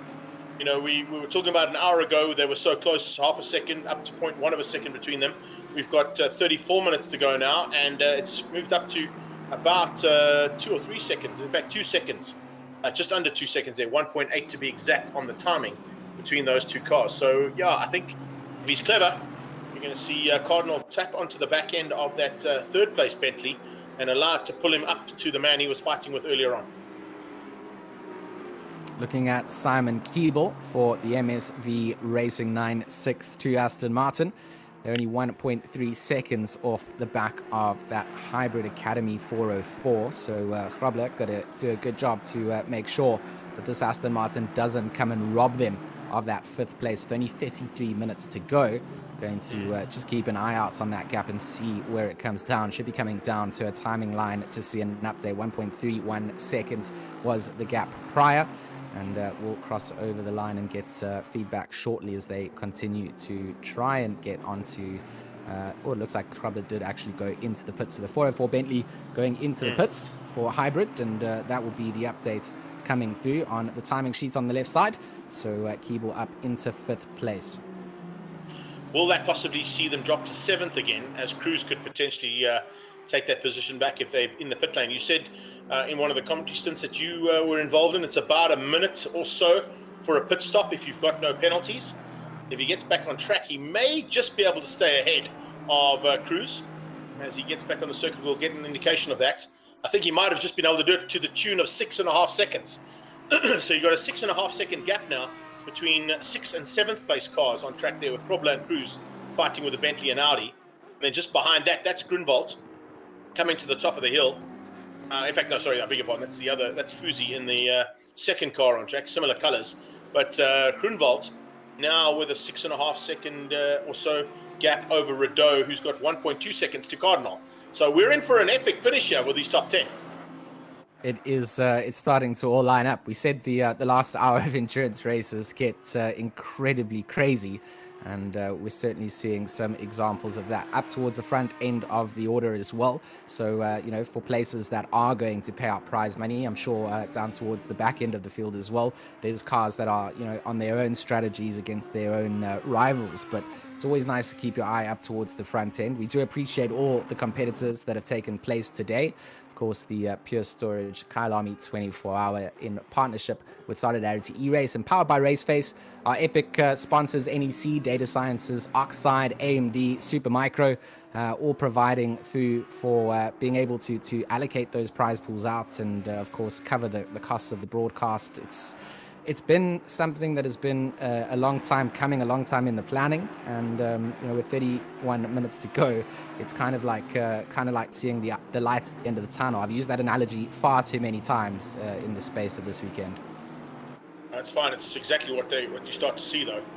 At this point in time, you're just praying that you don't start to get any cramps in your hands, in your toes, in your feet, in your seated position there, because that will definitely affect your ability behind the rigs that you're playing on. And is there going to be a chance now of changes that we're seeing? You know, that is Cruz in cruise control, but just behind him, a bit of marked and lapped traffic. Grunwald not too far back off the line, and Cruz starting to rapidly close in on the back end of Krobler. So Krobler trying to close the gap down to Keeble. Keeble just maintaining there and staying just ahead to the tune of about 30 or 40 seconds. But that can also be brought down in the last 40 or almost 30 minutes to go. We're into the last half an hour in 18 seconds time. And Cruz is now looking to return the favor there on Krobler, who can now see dead in his sights. Certainly some pace coming out from the number 11 Ragioli Racing EGA team. And I was a fan of their sort of social media posts, or the posters that they had made coming into this. And they certainly would love to get themselves up into that P6 spot. And of course, the Hybrid Academy, they're going to be wanting to finish as far up. We talked about it, we dabbled about it, had a big disconnect, had to find themselves down the order, and they're making their way back through the field. So massive drives of the day up for consideration for the Hybrid Academy, in my opinion, not just from where they started originally, but dealing with those sort of issues that have taken place, and just putting their heads down and getting the best result that they could when we see that checkered flag wave. I'm going to ask if Batters is listening to give us a little bit of an update in terms of those teams that he touted for best positions and most laps made up from their starting positions, and most positions that they've made up from those start positions as well. But certainly I have to agree with you at this point in time. This is certainly a firm favorite in terms of the drive of the day, due to that disconnect and their ability to get back into the top 7, and at this stage top 6, if they can keep Ricciardo Cruz out. I mean, interestingly enough, we get to also just see who's sitting in the steward's box from our POV, and Killian Ryan Meenan was briefly in that steward's box, so I'm not quite sure what was going on there. Of course, he's driving at the moment in that lead number 96 car. 820 laps done so far, looking to get to about 840 or so laps, I think, by the time that we reach the end of all of this. But we did know that they had one of the problems with their driver Malinowski not being able to compete in the event. I think he did complete one lap, which is the requirement for all drivers to get out and do, as we continue to watch Ricciardo Cruz in that number 11 Audi, trying to catch up and doing a good job at it right on the back end of Krobler in that 404 Bentley. So it seems like over the last couple of laps, just munching down into that, late on the brakes, coming down into Crocodile, and you can just see that's the Hybrid Academy Bentley in front of them, sights set, and set for murder. Well, not murder, that's a horrible way to look at it. A clean pass and a positional take. Yeah, there'll be a bit of blood on the dance floor, though, I think, if he comes through, because they're not going to be happy about it. As they come through to complete another lap, we're going to be completing 820 laps now for these drivers. A brilliant effort. That's, I think, 4 laps more than the last time. Oh, look at the shots. Here we go. 5 abreast into Crowthorne. That could end up in tears. And fortunately being given a little bit of room to play there, but so has Cruz. And that hasn't really helped Krobler out. He was expecting a bit more, I think, assistance, unofficial assistance, of course, coming from those back markers. But at 5 abreast into Crowthorne for turn 2, that usually ends up in a huge incident. And they were very lucky to survive that. But the battle continues here. A request for 5 new sets of pants going out to all those drivers in their race seats, and certainly an interesting picture coming down there. Good screenshot that would have made, but all the drivers doing the right thing and just making space for the on-track battle here. Cruz does lose a little bit of time in that. We saw them 0.2 of a second behind, and coming through the S's, just half a second is the gap, but certainly got the pace. Does this number 11 Audi at the top of the hill, looking to try and see if they can get the best exit that they can. A good opportunity coming down into Crocodile for a braking zone, and lights are flashing from the Hybrid Academy Bentley. They just want back markers to not get involved in this. They don't want to have to deal with lapped traffic and have to defend at the same time, but that's part of the racing. And EGA with a little cutback, they are going to almost go side by side through the Cheetah. Oh, there's the move. Oh, it is the move. I think a good move then from Hybrid, just spotting out that was going to be a send coming up there, and not wanting to risk both of their race and finishing positions, just giving the space out to Cruz there in the number 11. The pace was there, certainly was catching up, and a good bit of spotting coming out from Krobler there, just to see it in the mirrors and not just come across the line. made it stick, but I think he could return the favor. He's not out of the battle just yet. And certainly trying to push it as much as he can to get up there and get back into that position, one higher than what he is right now. Dropped down to 7th place. That's where he was when I rejoined, of course, the commentary later in this morning, as opposed to the breakfast run that Clark and I did in the early sessions. But it's not over yet. I think if Krobler can just settle himself down, get himself back into a little bit of a rhythm, shake off what he's just had done to him. And we spoke about that with our American counterparts, and saying that racing drivers have to have the shortest memory span in the world. You can't let a move like that affect you. You got to just shake it off and forget about it. And then when you pull a good move, you got to do the same thing. Just shake it off and get on with the race. So let's see whether or not we can get that up and going again, and whether we're going to see Krobler have another go at cruise by the time the checkered flag comes out. An update from our stewards on the back end, of course. I think a couple of times in this race I've said that it was required for all the drivers to do a lap. That wasn't actually a stated rule in coming into this. So just keep an eye out on that number 96 of Killian Ryan Meenan. If they do get some sort of penalty towards the end of the race, there was no max driver time that was stipulated in here. Of course, our automated systems that regulate how long drivers have driven for didn't quite work out the way that they were meant to. So we've seen our stewards pretty busy having to clear allocated penalties for drivers exceeding a max driver time, but that was never something that was meant to be considered here. So even if this number 96 does get some sort of a penalty coming in towards the line, that still would make them the winning car, regardless of those circumstances. So just an update there, so people can follow along. 100%. I'm about to post something that I've been itching to try and get, and I got it spot on. At 24 minutes and 24 minutes and 24 seconds to go in the Pure Storage Kyalami 24 hour, Nick Setnik, our producer, had this car in full frame, and I've got the shot I'm about to post onto the Voice of Choice. With 24 minutes, 24 seconds to go, the lead car in the Pure Storage 24 hour.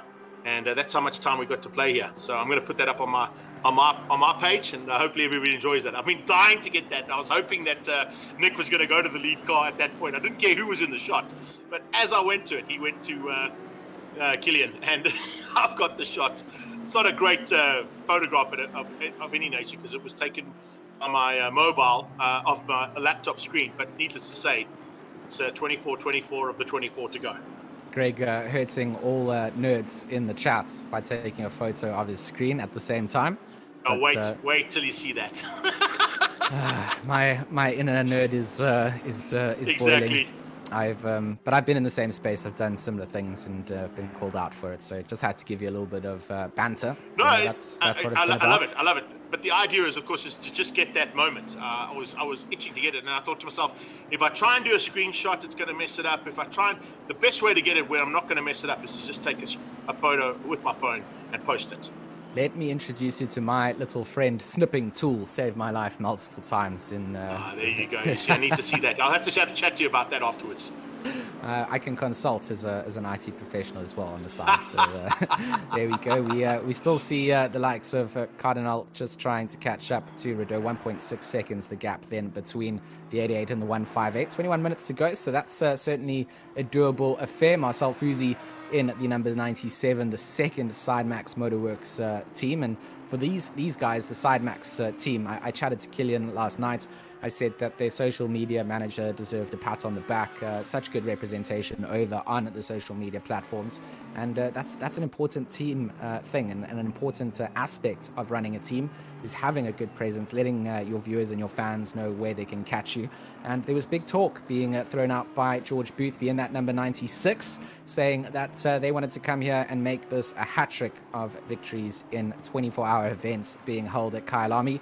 And they've come out, they've delivered that, and I think even on top of that, having both of their cars finishing 1-2, I mean, for them as a team, I can only imagine as a team principal myself, what an amazing feeling that will be when we get to the checkered flag. So 20 minutes for them to sort of just keep that out, and we just got to keep an eye out to see that nothing goes catastrophically wrong for them. But with a good buffer of laps between them, it should be okay. One thing we also got to mention, of course, is they're going for their third back-to-back 24-hour at Kyalami.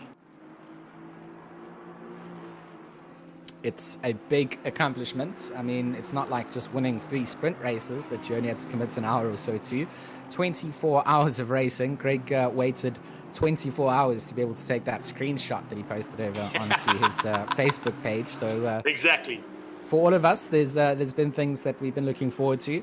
I think for myself, it's been a highly stressful time getting this all organized and being on the commentary side at the same time, but I've loved it. It's something that I enjoy to do. For me, it's somewhere that I wouldn't trade in the world to be anywhere else. But sitting here and being able to call out what will be the closing 20 minutes now, 19 minutes 50 on the clock, Greg, and things still heating up. Keeble trying to catch up to the likes of Lewis. I don't think that that one is going to be in play just yet. We'll have to just keep an eye out and see if it is. But looking at the field of drivers, so many cars and so many drivers being able to say that they've completed this event, I think that's a big win, considering there were problems for a lot of the teams. Yeah, if you take into account, we started with 47 cars on the grid, and we're still circulating with, I think, 37 of them. So that's an impressive lack of attrition in terms of this event. But it also shows you that the ACC format is a good format to not lose too many cars to technical problems or to issues that could potentially ruin a race team's attempt to finish 24 hours of racing. So hats off to the Solidarity E-Race team and to RaceFace, and of course to the Racing Club International broadcast team for using the ability of ACC to give us the action that we're seeing right now. It's been great. I mean, we've had multiple different broadcasters come through, take stints, commentators coming through, and of course, Greg, you and Clark being able to join in with what we do here. That's been something special too. And I just want to give a big shout out to young Clark King. I know that he's probably not watching now, enjoying Mother's Day out as it is mandatory to do so. Big shout out to my mom as well. She's definitely not watching the race, but I want her to know that I love and miss her from this side of the world. But Clark King has done so much so far in his young life, and I think there's a lot of longevity there. So I hope, Greg, that you do take him under your wing and continue to give him experiences. And I mean, I've never met someone with just so much historical knowledge on racing from a young age, and having such an ability to also just broadcast it out. Yeah, and call upon it when it's needed. It's incredible what he can do. He's certainly a big find and a gem that we've found in this process of launching our Solidarity E-Race platforms and events. But with 17 and a half minutes to go, this is the man they've all got to try and catch. And unfortunately, it's going to be too little too late now to try and do that. Let's take a run through, G, if I can, with you, as to how this is going to finish up. Because a lot of times in an endurance race, there's always that question, is it exactly at 12 o'clock that the checkered flag comes out and the first car to pass the flag will get the checkered flag? Or will they be waiting for the number one car to take that checkered flag after 12 hours? It depends really where they are. So if that timer comes down before they've crossed the line, they'll cross the line finishing at around about 12 o'clock. If the pace is there from the number 96 and they cross over the line just before the timer comes down, that means that there'll be one more lap for the leaders to go through. So if that timer hits 0 before this car, the 96, has crossed the line, that will be the race ending finish for them. But at this stage of the race, you can't really predict it because it all comes down to pace. Yeah, my point is that the people that are watching now on our live stream on both Facebook and YouTube will be thinking to themselves, okay, well, when the checkered flag comes out, is that the end of the race, or do they wait to give the checkered flag to number 96 car? So we've got that now confirmed there from G. When that timer runs out, the flag comes out, and whichever car crosses the line first will end the race. And of course, the winner will be dictated when that 96 or 97 car cross the line and take the checkered flag. Yeah, and some of the cars down towards the bottom of the order, they'll finish up on the laps that they are on in their relative positions that come down to it. But it's all governed up by that car that is up in at the lead. They will be taking the checkered flag first. Fantastic. Other interesting aspect that happens, of course, at the end of any e-sport version of sim racing that I've been involved in is the antics on track afterwards. And hopefully Nick is ready for those. I'm expecting some big burnouts and some donuts to be thrown around by these very powerful cars on some very worn Pirelli rubber. If that's the case, I'm hoping that we catch a few of them as they get into the celebratory mode after 24 hours of racing. I've often seen such things in the sim, of course, in ACC, coming into contact with other cars that affects your safety rating. I've often seen safety rating thrown away in lieu of celebratory donuts. So when you've raced for 24 hours, sometimes it's worth it to get a couple of burnouts in before it ticks over to the next session. One firm memory that sticks out in our Solidarity race that you were involved in is, of course, the two teammates from Volkswagen Motorsport. One of them is a teammate, of course, to Grobler in that Bentley in 7th place, Daniel Rowe, who was, I think, really harshly dealt with his teammate from the real racing world, Jonathan Mahotsi. And Mahotsi was in the process of doing a massive burnout after his finish up. I think it was at one of the British High Tea events. And the next thing, Daniel Rowe went straight into the side of him just to say thanks for taking me out on track. Now the race is done, I'll return the favor. Things that you can do in a sim you can't do in real life, right? I mean, those are definitely injuries you do not want to sustain at the end. The All-In Racing number 88 here, currently sitting in that 9th position spot, 2 seconds down the road from Grunwald. So even though the two Bentleys were pushing each other early on, haven't been able to sort of convert that into a pass on that 666 Audi. So just worth noting, you do always see them in shot when we are tracking along following the 88, but that gap closing down 1.9 seconds, the update, as they come through sunset. And I was a bit sad, Greg, we didn't get to see a sunset because of the clouds. Yeah, there was a bit of cloud cover yesterday afternoon when we went into that sunset to have a look at what the original version of the circuit's name was for that corner. That's one of the corners that has not changed from the original track as well. I think we're into the 5th version of Kyalami at the moment, so great to see. Clubhouse, S's, and the rise up to Leeuwkop are all part and parcel of the original circuit, which is always awesome to have. Speaking about that little gap, do you think the teams have now said to those drivers, okay, listen, guys, if something dramatically goes wrong, yes, have a go. But maybe let's just ease off and finish up now with 13 minutes to go. I mean, it's probably there. It's probably, exactly the kind of mentality that teams have coming into it. You don't want to throw it away with 12 minutes to go, but if the opportunity arises, one small mistake can be more costly than 5 seconds. You go and brake a little bit too late, you go a little bit too deep into a corner, you misjudge an overtake onto one of the backmarked blue flagged cars, and suddenly that 5-second gap is just completely gone. So I think you just got to keep yourself focused all the way to the end. I think all the teams and principals are backing their drivers' ability, knowing that they can make time up. 1.3 seconds the gap now to that Audi, so certainly starting to put pedal to the metal is the number 88 All-In Racing Bentley. And maybe just listening to us a little bit on the side, saying, "Well, no, that's not. We're not going to set." Throwing my theory right out the window. No, just take it easy. Let's get to the end. No, let's not. Let's go and take that Audi out. We are not here to just settle pedal. We are here to put pedal to the metal. And it's certainly been a good race for a lot of these teams, and certainly a mixture of manufacturers. If you are in an Audi or inside a Bentley, the top 10 looking very much good for those manufacturers. And of course, in Aston Martin, sitting up in 5th place. I gave a lot of grief over to Aston Martins on my Twitter, and I might have to eat my own words, because where do we see the first Porsche? Yeah, unfortunately down in 19th place, but the first Porsche has also had some issues of their own. A couple of disconnects and some technical gremlins that got in their way, which has hindered their progress. But take nothing away from that progress, because they came from 46th place yesterday afternoon and have ended up in the top 20. So good effort there from the Patterson boys and Olifant and Heineke, all part and parcel of that team. Quade Claessen's just behind that as well, also doing a superb job to get into the top 20 in their Audi. And then just looking, as I said, that Chris Radloff behind the wheel of 12th place car at the moment. We're looking at Cruz heading down into Crocodiles, but I'm just watching the timing sheet on the left-hand side and give a shout-out to Radloff, who comes from the Eastern Cape and part of the East London Grand Prix Circuit and Border Motorsport Club. and his team have had a superb end to this one, finishing up just outside of the top 10.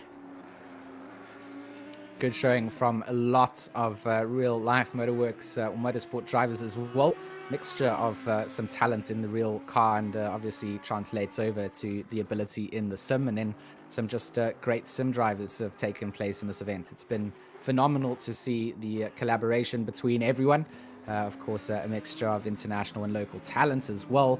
It kind of summed up the way that we've spent the time in the commentary box as well, getting some of the UK correspondents out, our American teams, of course, you, Greg, and Clark coming in from South Africa, me being based from South Africa but moving to the UK. It's just been a collaborative effort to have some good racing out on the circuit, and so much fun. Closing 10 minutes now we go into for the Pure Storage Kyalami 24-hour, and I've said it so many times I didn't think we would see this moment.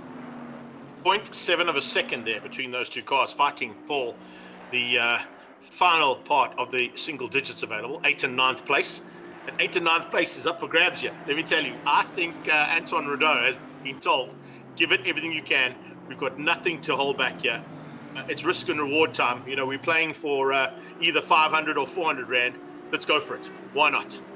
Why not put it down? It's more than just the prize money as well for these drivers. It's the pride side of things, being able to take it all the way to the very end and be at this stage of the race, 23 hours and 50 minutes in, and being less than 7/10 between yourself and somebody else for a single digit positional change. That just shows how hard the racing has been, how much effort and time has been put in from all these teams and these drivers, and a massive shout out to all the entries that have managed to see it to the line. We had a dropout from Toro, and of course they were set to be one of the front running Porsches. They started up in P4, I believe, and unfortunately plagued with issues, had to drop out. They couldn't do their driver swaps, and they had to drop out. But yeah, there's been some real mixture of talent coming through that we've been able to highlight here, and hopefully this battle is not yet done between the 88 and the 66 on the run to the top of Leeuwkop. Can you imagine if there was one lap less difference between Keeble, Cruz and Grobler? You'd be seeing a three-way fight here. Unfortunately, the Aston Martin in the foreground of that shot has got a lap in hand over these two behind him. But had he not had that lap in hand, there would be a three-way battle here for the top 5. With almost 5 minutes to go. So it's incredibly close, to be honest with you. After 24 hours of racing, to have these cars so evenly matched, and I'm talking about this kind of a fight, you know, the sort of top cars being the 3, 5, and 7 laps ahead. Different story. But in terms of the bigger picture of this 24-hour, you've had it an exceptionally close dice all the way through in various parts of the top 10, top 20, top 30, and even the top 40 at one stage. It's been fun from the front to the middle to the end. You know, the different places in the pack. We haven't obviously been able to highlight everything that happens on the circuit. You know, we've done what we can, and sticking with what are the closest battles towards the closing phase of the race is important. On board then with the number 88, the All-In Racing Bentley, we kind of get a feel for just how close they are getting to that 666 Audi in front through sunset, as they make their way around here for the final couple of times in race time. Just about to go to 12 o'clock, 6 minutes on the clock for us to see who concludes this positional change. And the number 88 keeping that pressure on to the 66. I wonder if they do get side by side, if that does allow Cardinal to get involved in this, in that 158 behind him. 5.9 seconds down the road. Top of Leeuwkop getting very close to the back end for the hairpin left-hander on the run down now. Good place to kind of be on the run down to the braking zone for Crocodile. Kind of loses out a little bit in terms of car width and lengths as they come down through the long sweeper fast left-hander and onto the brakes up close again. And personal there. That Bentley just has the ability to use that inside curb for the right-hander, and then both of them just avoiding the anti-cut. A little bit wide going Redu just to do a little corrective steering on that steering wheel, but this is a good place to now be. 666 with 6 minutes to go, and in a fight of note for 6th place, 7th place, and 8th place. They're not going to catch Cruz, I think, but 7 and 8 is definitely up for grabs here as they get into the closing stages here with just under 6 minutes of racing to go. There's a move. Late braking coming out of Rideau, looking for a way past, and just missing out there onto the back end of Grunwald. Grunwald is in big trouble here.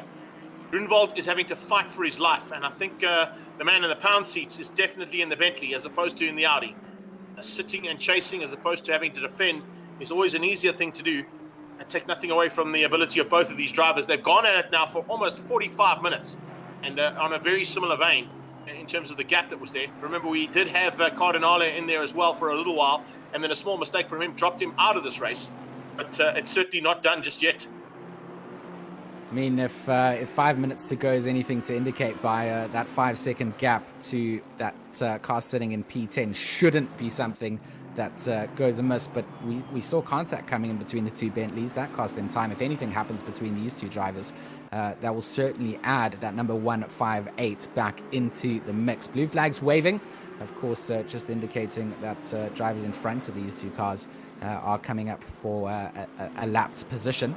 And now into the braking zone for that right-hander. This is where the mistake between the Bentleys was made, but that is a very close place to be in the Bentley as they follow themselves through Cheetah onto the splitter cam. You can just see the dirty back end of that Audi. The 666 wants to stay defensive. Oh, the lap traffic getting out of the way there and forcing Radu to try and have a look up the inside, but the Audi slamming the door down, saying this is not the place you're going to do it, mate.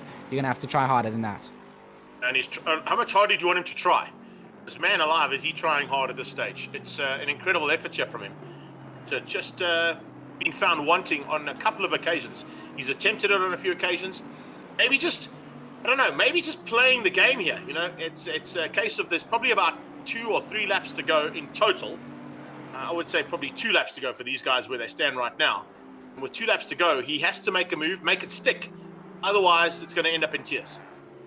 It is going to end up in tears. And for the viewers in the chat, if you are enjoying yourselves out here, 3 minutes to go before we conclude this race and crown our champions, all the way down to 10th winning prize pools. Leaving a share, leaving a like, leaving a comment, all of those kind of things, very much appreciated. All of this wouldn't be worth doing if we didn't have you guys as viewers to broadcast it to, would it, Greg? And we've loved every part of your input. Having the fact that you can interact with you guys on Facebook and in YouTube and in all the chat zones and WhatsApp groups that have been flying around for the last 24 hours, probably going to be flying around for the next 24 hours or all, as the banter starts to pick up with, yo, what happened to you guys? Where were you? We were here, we saw you, and you nearly took us out. All of that kind of banter will certainly be flying around for the next 24 hours or possibly even for the next week and into the planning, of course, for the next 24 hour. And where will that be? It'll be interesting to hear from our boss men later on in our planning for the next event. We just have to sit here and make sounds with our mouths, and the organizers putting in the hard work to decide where we go. And sounds with our mouths we will make as the All In Racing 88 chases down onto the back of the BBR Racing 666. A nice view from the rear wing as we see the likes of Rideau trying to see if they can get past. It's been sort of something that's been lining up for a while, hasn't it? We've seen them catching a car and passing a car, 2 completely different things. A lot of inside curb being used out by that number 88 Bentley into barbecue. That's going to cost them the run down this little stretch before they make the right-hander of Sunsets, and you can just see they get close, they haven't yet been able to pass. They've almost got alongside. This is the narrative to the end of the race. And that's exactly it. We're going to be watching this battle right to the end of the race, and then also just keeping an eye out on the 96 car, who I think would probably be on his penultimate lap. If we've timed this, oh, there's a move. There's a fantastic move out of the S's. Brilliant stuff there from the Bentley. Rideau has got through, and Grunwald was found wanting. He opened up the door. You don't want to do that with possibly 2 laps to go. And now we've got a hunt on from the Audi. Can he come back? You have to come back almost instantaneously if you want to make that move stick. And he's trying to do that. But there is defensive driving coming out of Rideau into Crocodiles now, with possibly a lap and 3 corners to go side by side. Brilliant stuff here from them. Absolutely amazing stuff as they came through into Crocodiles. And once again, it is the Bentley who's made it stick and is now going to try and hold on to it as they're going to start possibly the final lap. What a move coming up through the S's to make that stick from that 88 Bentley. I also like the defensive maneuver coming down into the Crocodiles, just making that Bentley very wide. Saw the Audi coming from the outside of the track, trying to see if they could maybe get a cutback, but with the way that the Bentley had positioned themselves, just didn't allow for that opportunity to come through, and now trying to put pace in a little bit deep, actually coming down into Crowthorne. Might give some opportunity back, as Killian Ryan Meenan in that number 96 SideMax Motorworks car, I think, has gone onto the final lap here. I think they've crossed the line. So this should be the final lap that drivers get to get things done. And, I mean, that was a battle that was interesting. And I'm glad to see we saw it heating up, and we got to see a pass coming in from the All-In Racing 88. They'll be chuffed to get themselves up into 8th place. Exactly that. I know that Nick is probably watching out to see whether we're going to catch the checkered flag there for the 96 car. We're watching the battle as it continues here between Rideau and Grunwald. Grunwald, as I said, was up close and personal there and could have returned the favor almost instantaneously, but making mistakes like that is going to be costly to him. He's not going to be able to get that pass made if he keeps running wide and not hitting the lines he needs to do. To get back ahead of Rideau before the checkered flag comes out is going to be a tough ask. It is going to be a tough ask. You see that race timer has hit 0. And here we go for the SideMax cars. Side by side, they'll come over the line. First and second place goes to SideMax. What a photo finish coming out. Taking home the victory in the Pure Storage 24-hour of Kyalami. What a finish coming out from SideMax Motorworks. Can you please get that special app of yours to take that shot, please, as we get an instant replay. Here we go to the line between our two battlers. It's been a phenomenal battle. They put on a really good show into the closing stages, and they crossed the line with Rideau beating out Grunwald. The checkered flag eventually coming out for the two of them. But I think if you can, let's get an action replay of that photo finish. Formation flying coming out of the SideMax Motorworks Audis, 96 and 97 side by side. What a team effort! Remember, ladies and gents. Here we go, Greg. Just what you requested. Thanks, Nick. So, Ross, if you're on standby, make sure you get the screenshot of this, buddy. There they come, 96 and 97, side by side. Race winner and second place out of SideMax Motorworks team for 2021. Pure Storage Kyalami 24-hour winners and second place out of the same team. What a valiant effort from that team. Considering the fact they were down to 2 drivers for the lead car and still a full complement in the second car. Absolutely brilliant stuff there, George. Oh, what a race finish that was for the SideMax team, and that makes it a hat trick for SideMax in 24-hour events. Incredible to see that they managed to get that done, and hopefully we'll be able to pull all the teams in for that driver interview. I might have to just dip out and just go and make sure we can get that all set up quickly for you, Greg. That is fantastic, and once again, a massive thanks to you for all of the additional effort that you put in, bud. It's a part and parcel of that broadcast team with you behind the scenes, Battis behind the scenes, Nick, Stewie, and of course Mike Jones behind the scenes as our production team, our fellow commentators there, Jesse, and of course Rai and our young protege, Clark King, putting in a valiant effort as well. There you have it, coming across the line, and of course a couple of cars still finishing up their sessions. You can see on the bottom it says the session has ended, but of course we now go live on camera, and I'm picking up on seeing exactly what's happening on the screen. I see that you're on the screen as well with me. I thought you were disappearing and going to go and sort out behind the scenes. I mean, I was going to go and try and sort that out. I think I'm going to probably have to jump myself out at some point here. Of course, Nick, our producer, just getting everything lined up on his side and having us on here. So good to join all of you here. I'll jump myself out and just go and try and have a little setup. I know that we've got SideMax in at the number 96 ready to have an interview. Fantastic stuff there, George. Thank you so much, buddy. So let's just run through that in terms of the unofficial results. As you can see it on the left-hand side of the screen is SideMax Motorworks and Killian Ryan Meenan who take the victory. Fuzi comes through for second place there in the 97 car in the second of the Audis.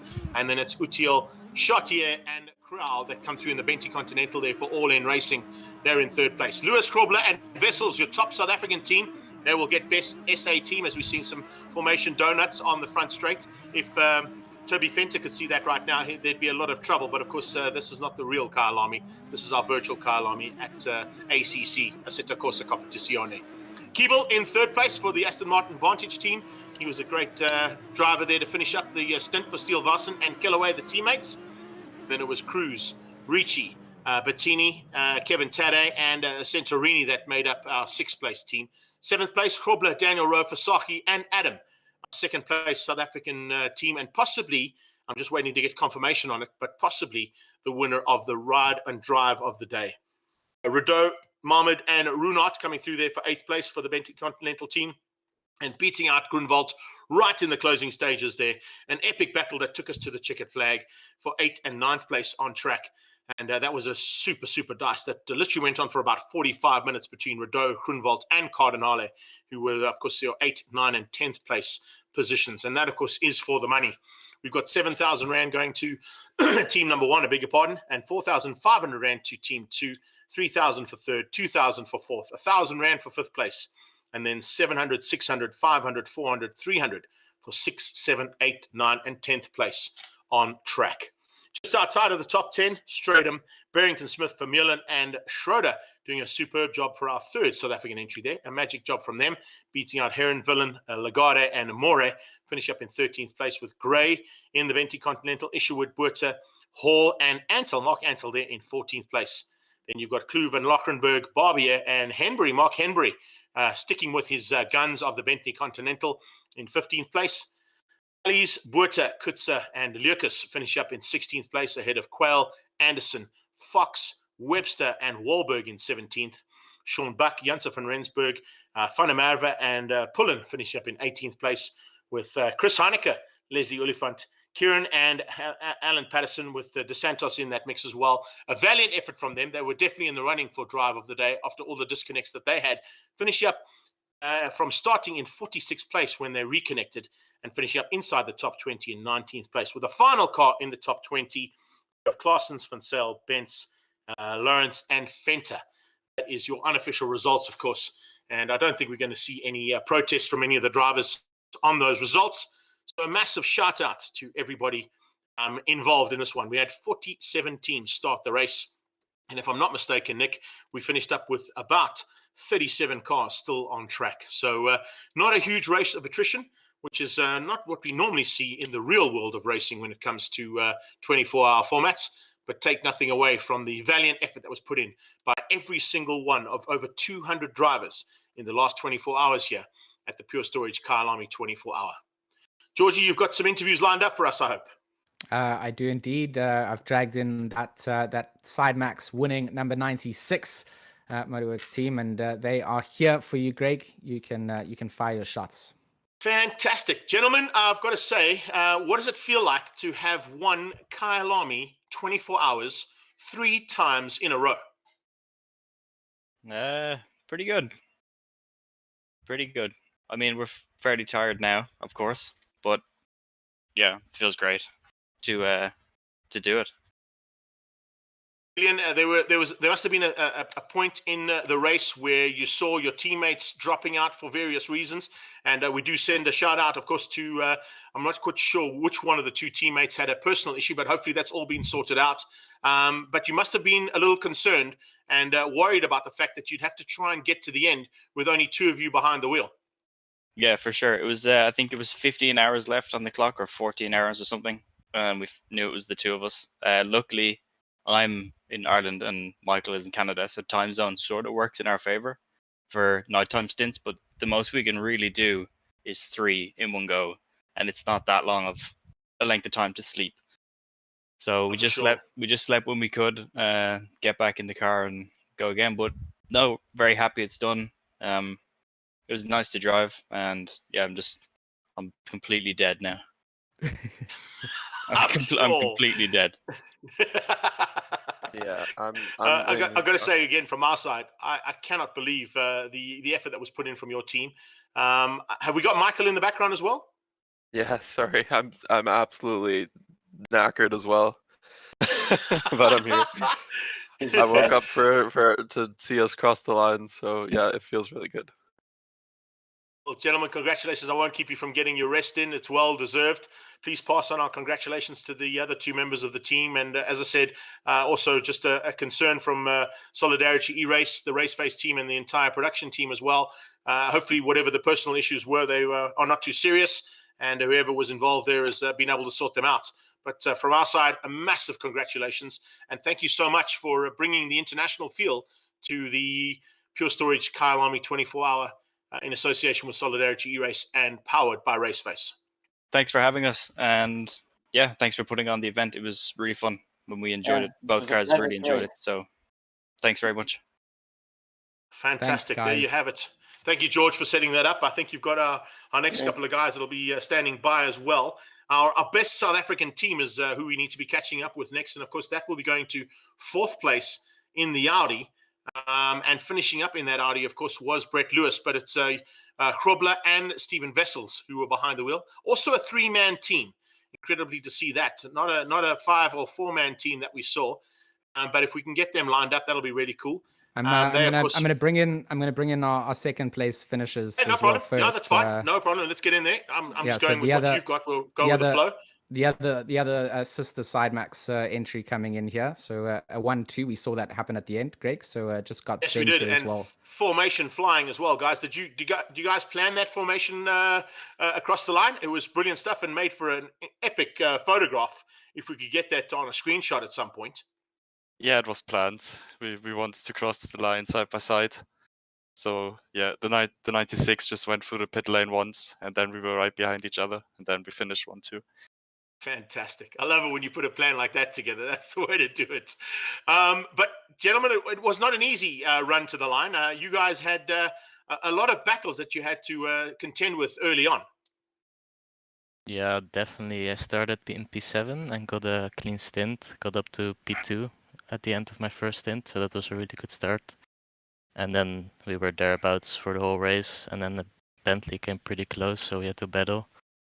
But luckily we came out on top. It's not always easy to do that, especially when you've got the likes of, you guys had 5 drivers in your team. The team dynamics, whereabouts are all the drivers based, and how does it affect you in terms of the time zones and availability of drivers?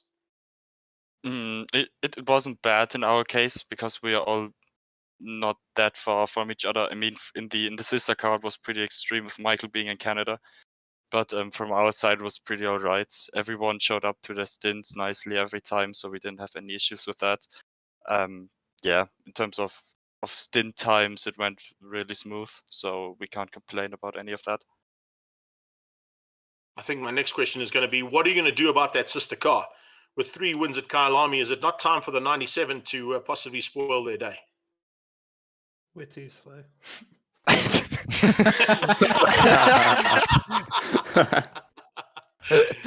Oh. Well, it'd be nice to go around Cheetah without having a car sideways. That'll also help. I think for a lot of teams and drivers, they'll be hoping for the same sort of thing out of Cheetah.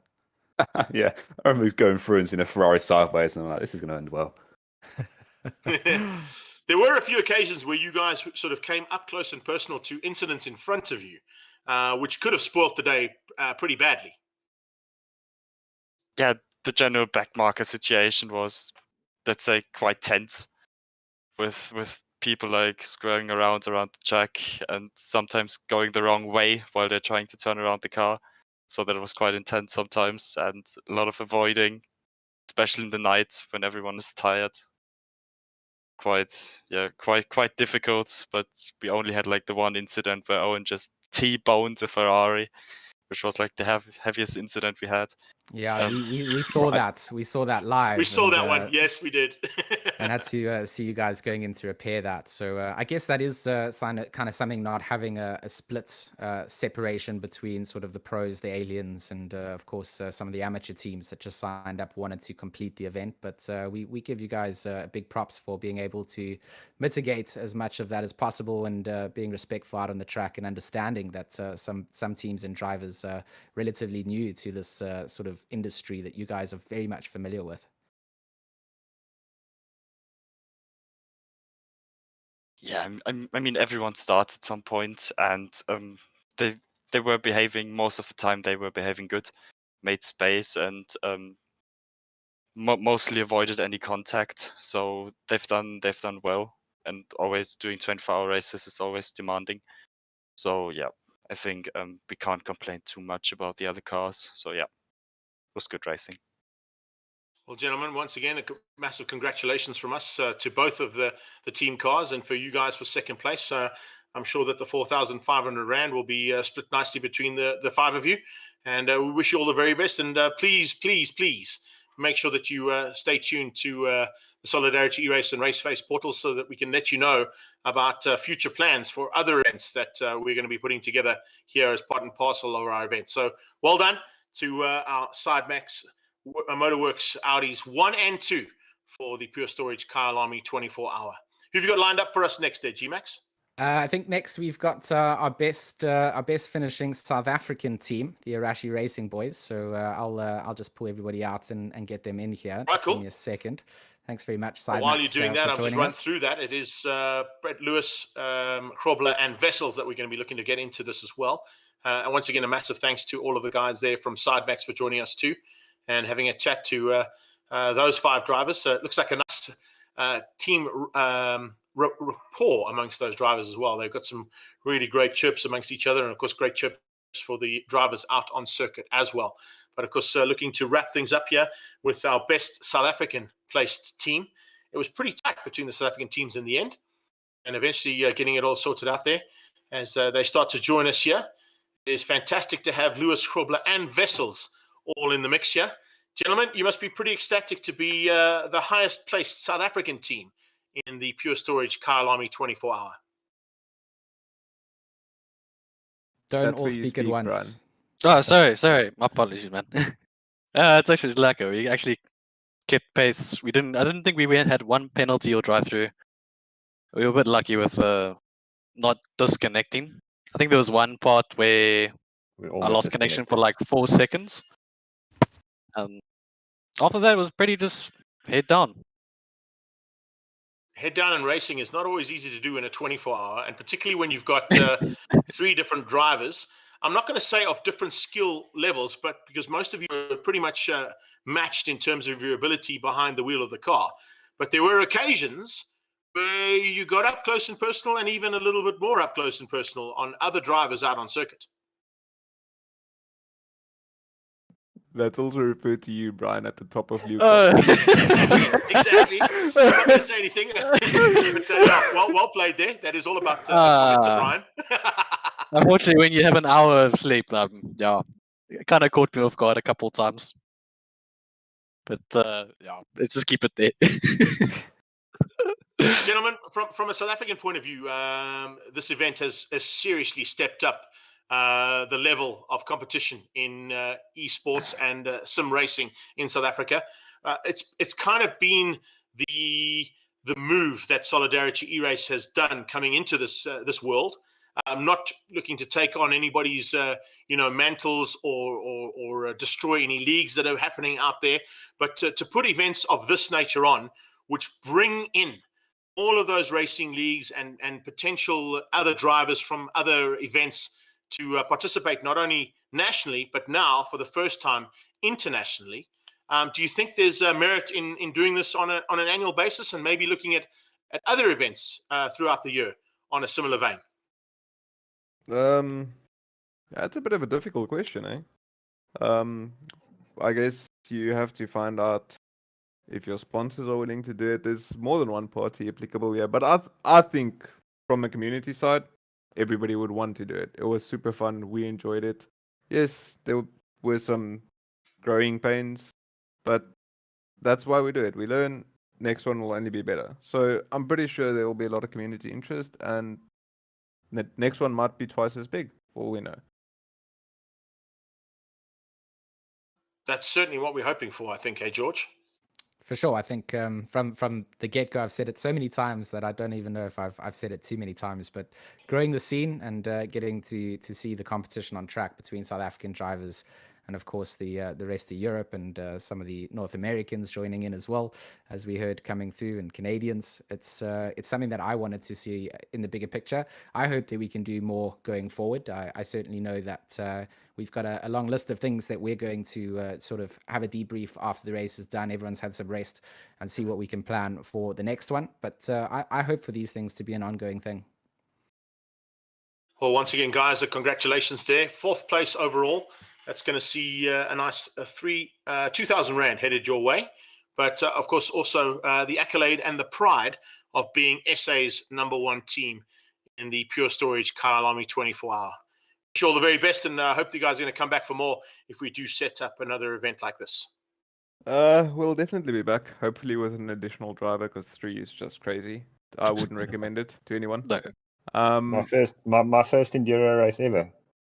Yeah, and first race is a team, so first race is a team as well. So I only got a piece a month and a half ago. So yeah, it was a bit of a last-minute team. Spoeg and plak, if you want. I like the way you said that. I know exactly what that means. If you guys want translations. But I've yeah, only done like one PC race prior to this. Daisy was like, "I'm RaceFace." I'm like, "Yeah, okay, let's go."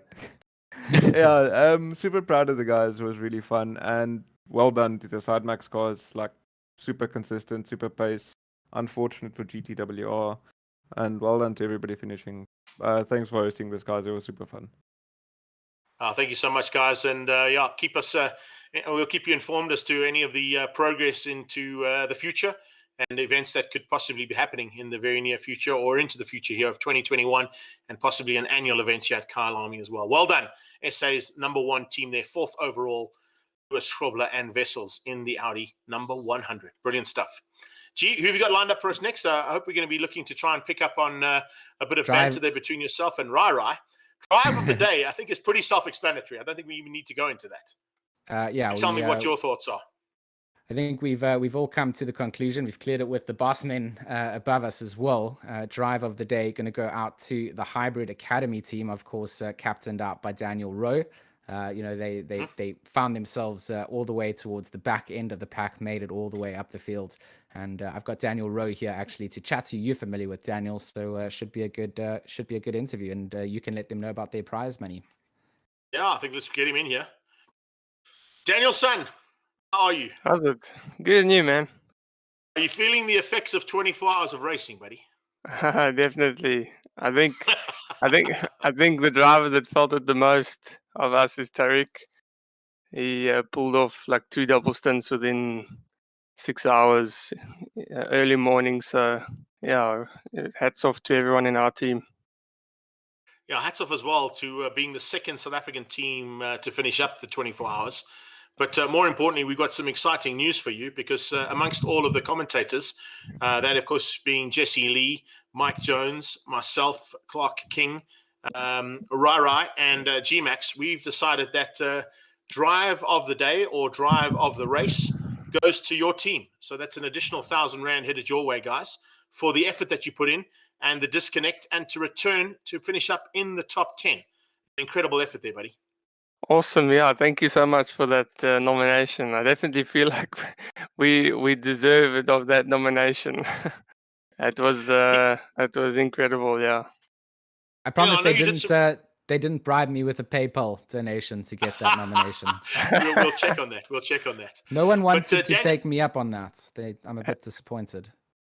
I nearly did, hey? I nearly did. I was hoping to get the Ferrari up there, but you were so fighting for that Porsche, and then, of course, they all disappeared on us. So at least you got a Porsche in the top 20. A bit disappointed in the Ferrari guys. But Daniel, just to go back to you, buddy, having been a driver in the team principal as well, you couldn't have had too much sleep over the last 24 hours.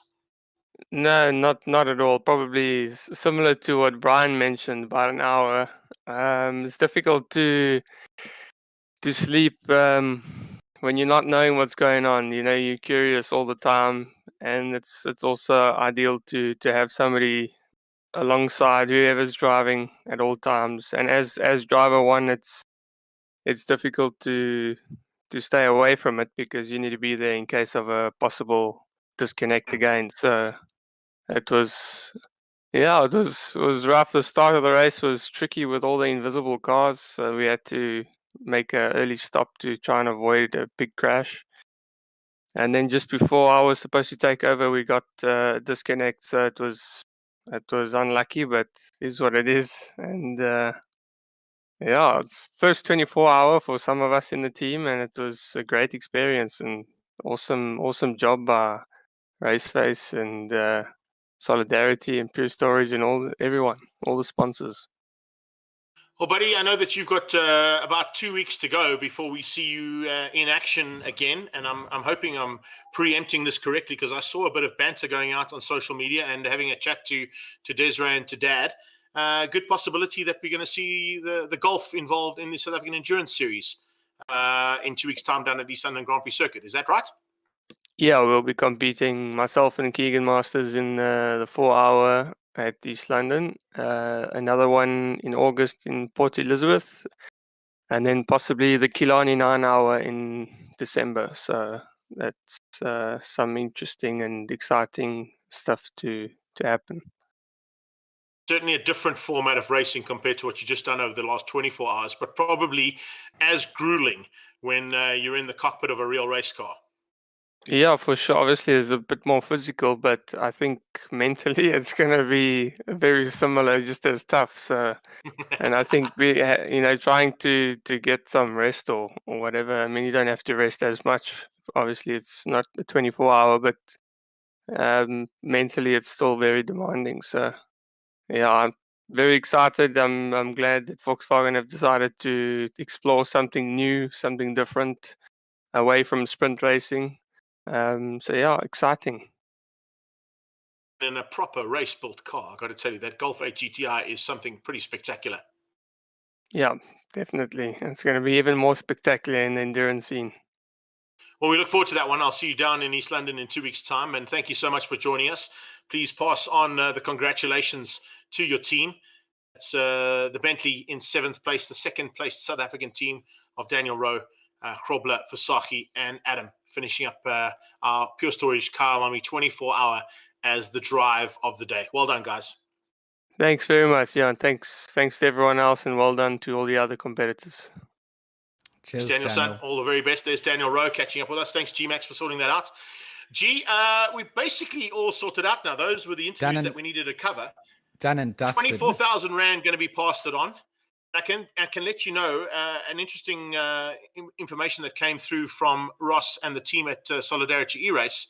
Over 10,000 Rand going to the Quad and Para Association, courtesy of the entries for this race as well. So a good cause and some phenomenal racing. A great showing, a great cause, some good racing on the track. I just want to give a quick personal shout out to the stewards that were behind the scenes: Russ Sibbalt, Travis Faree, Vaynant Kersop, and of course Jason Isherwood, making sure that that race was stewarded for the entire duration. A lot of hours taking place behind the scenes. So just a little shout out to them for the magic that they managed to perform, and of course the broadcasters whose voices you didn't hear, but managed to get us through that entire 24-hour, almost no footage dropped, and keeping us on pace with all the action on the track. 100%. I have to attest to all of that, and congratulations once again to our stewards in the race control room, to our broadcast team in the background, Nick, Stewie, and Mike. And we did hear Mike, of course, one of our broadcast production crew. But once again, also a shout out to everybody involved. It looks like the boss man has just jumped in as well. Mr. Crichton, are you in the house? Not to talk to you guys. Oh, you're in the house to talk to us. That's very nice. No, I just sorry, I was actually not meaning to get on the stream, but I just wanted, from a solidarity point of view, and I just want to say a huge shout out to Bertus at RaceFace and the whole Sim community for getting together and putting on just an amazing collaboration of an event. So just thank you very much. It was just awesome. Battis has just joined us. I'm sure he'd also like to have a little word in there with the amount of effort that's been put in from both Solidarity E-Race and RaceFace's collaboration. Battis, from your side, happy with how things have turned out? Well, it's been the longest 24 hours of my life so far, but it's been great. And I also just want to say thanks to you guys, the streamers, the commentators, the stewards, and to Ross and all the sponsors, everyone, and obviously the viewers and the drivers. Yeah, it's been great, and it's one of those items on your list that you want to do. We wanted to do the first 24-hour on ACC by a South African community, and I think we've done it. And yeah, so on to the next one. Phenomenal effort there. George, a final word from you, buddy.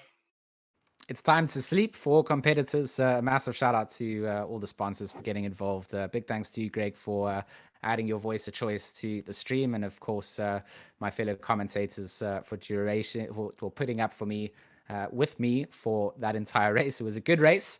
And I'm looking forward to seeing what we got planned next. Yeah, me too. Congratulations once again to the two SideMax Motorworks Audis coming through for a 1 and 2. It's a triple there for the lead car in terms of 24 hours at Kyalami. Can you imagine what RaceFace and Solidarity E-Race have got planned for us in the near future? Stay tuned to all of our social media platforms to find out what that's going to be. But on behalf of Pure Storage, NEC, DataSciences Corporation, Oxide, SuperMicro, AMD, Racing Club International, here on Assetto Corsa Competizione. My name is Greg Maloney. I'm the voice of choice in South African motorsport. And on behalf of all my commentators and the team behind the scenes here at the Pure Storage Kyalami 24-hour, we'll see you very soon. Take care then. Bye-bye now.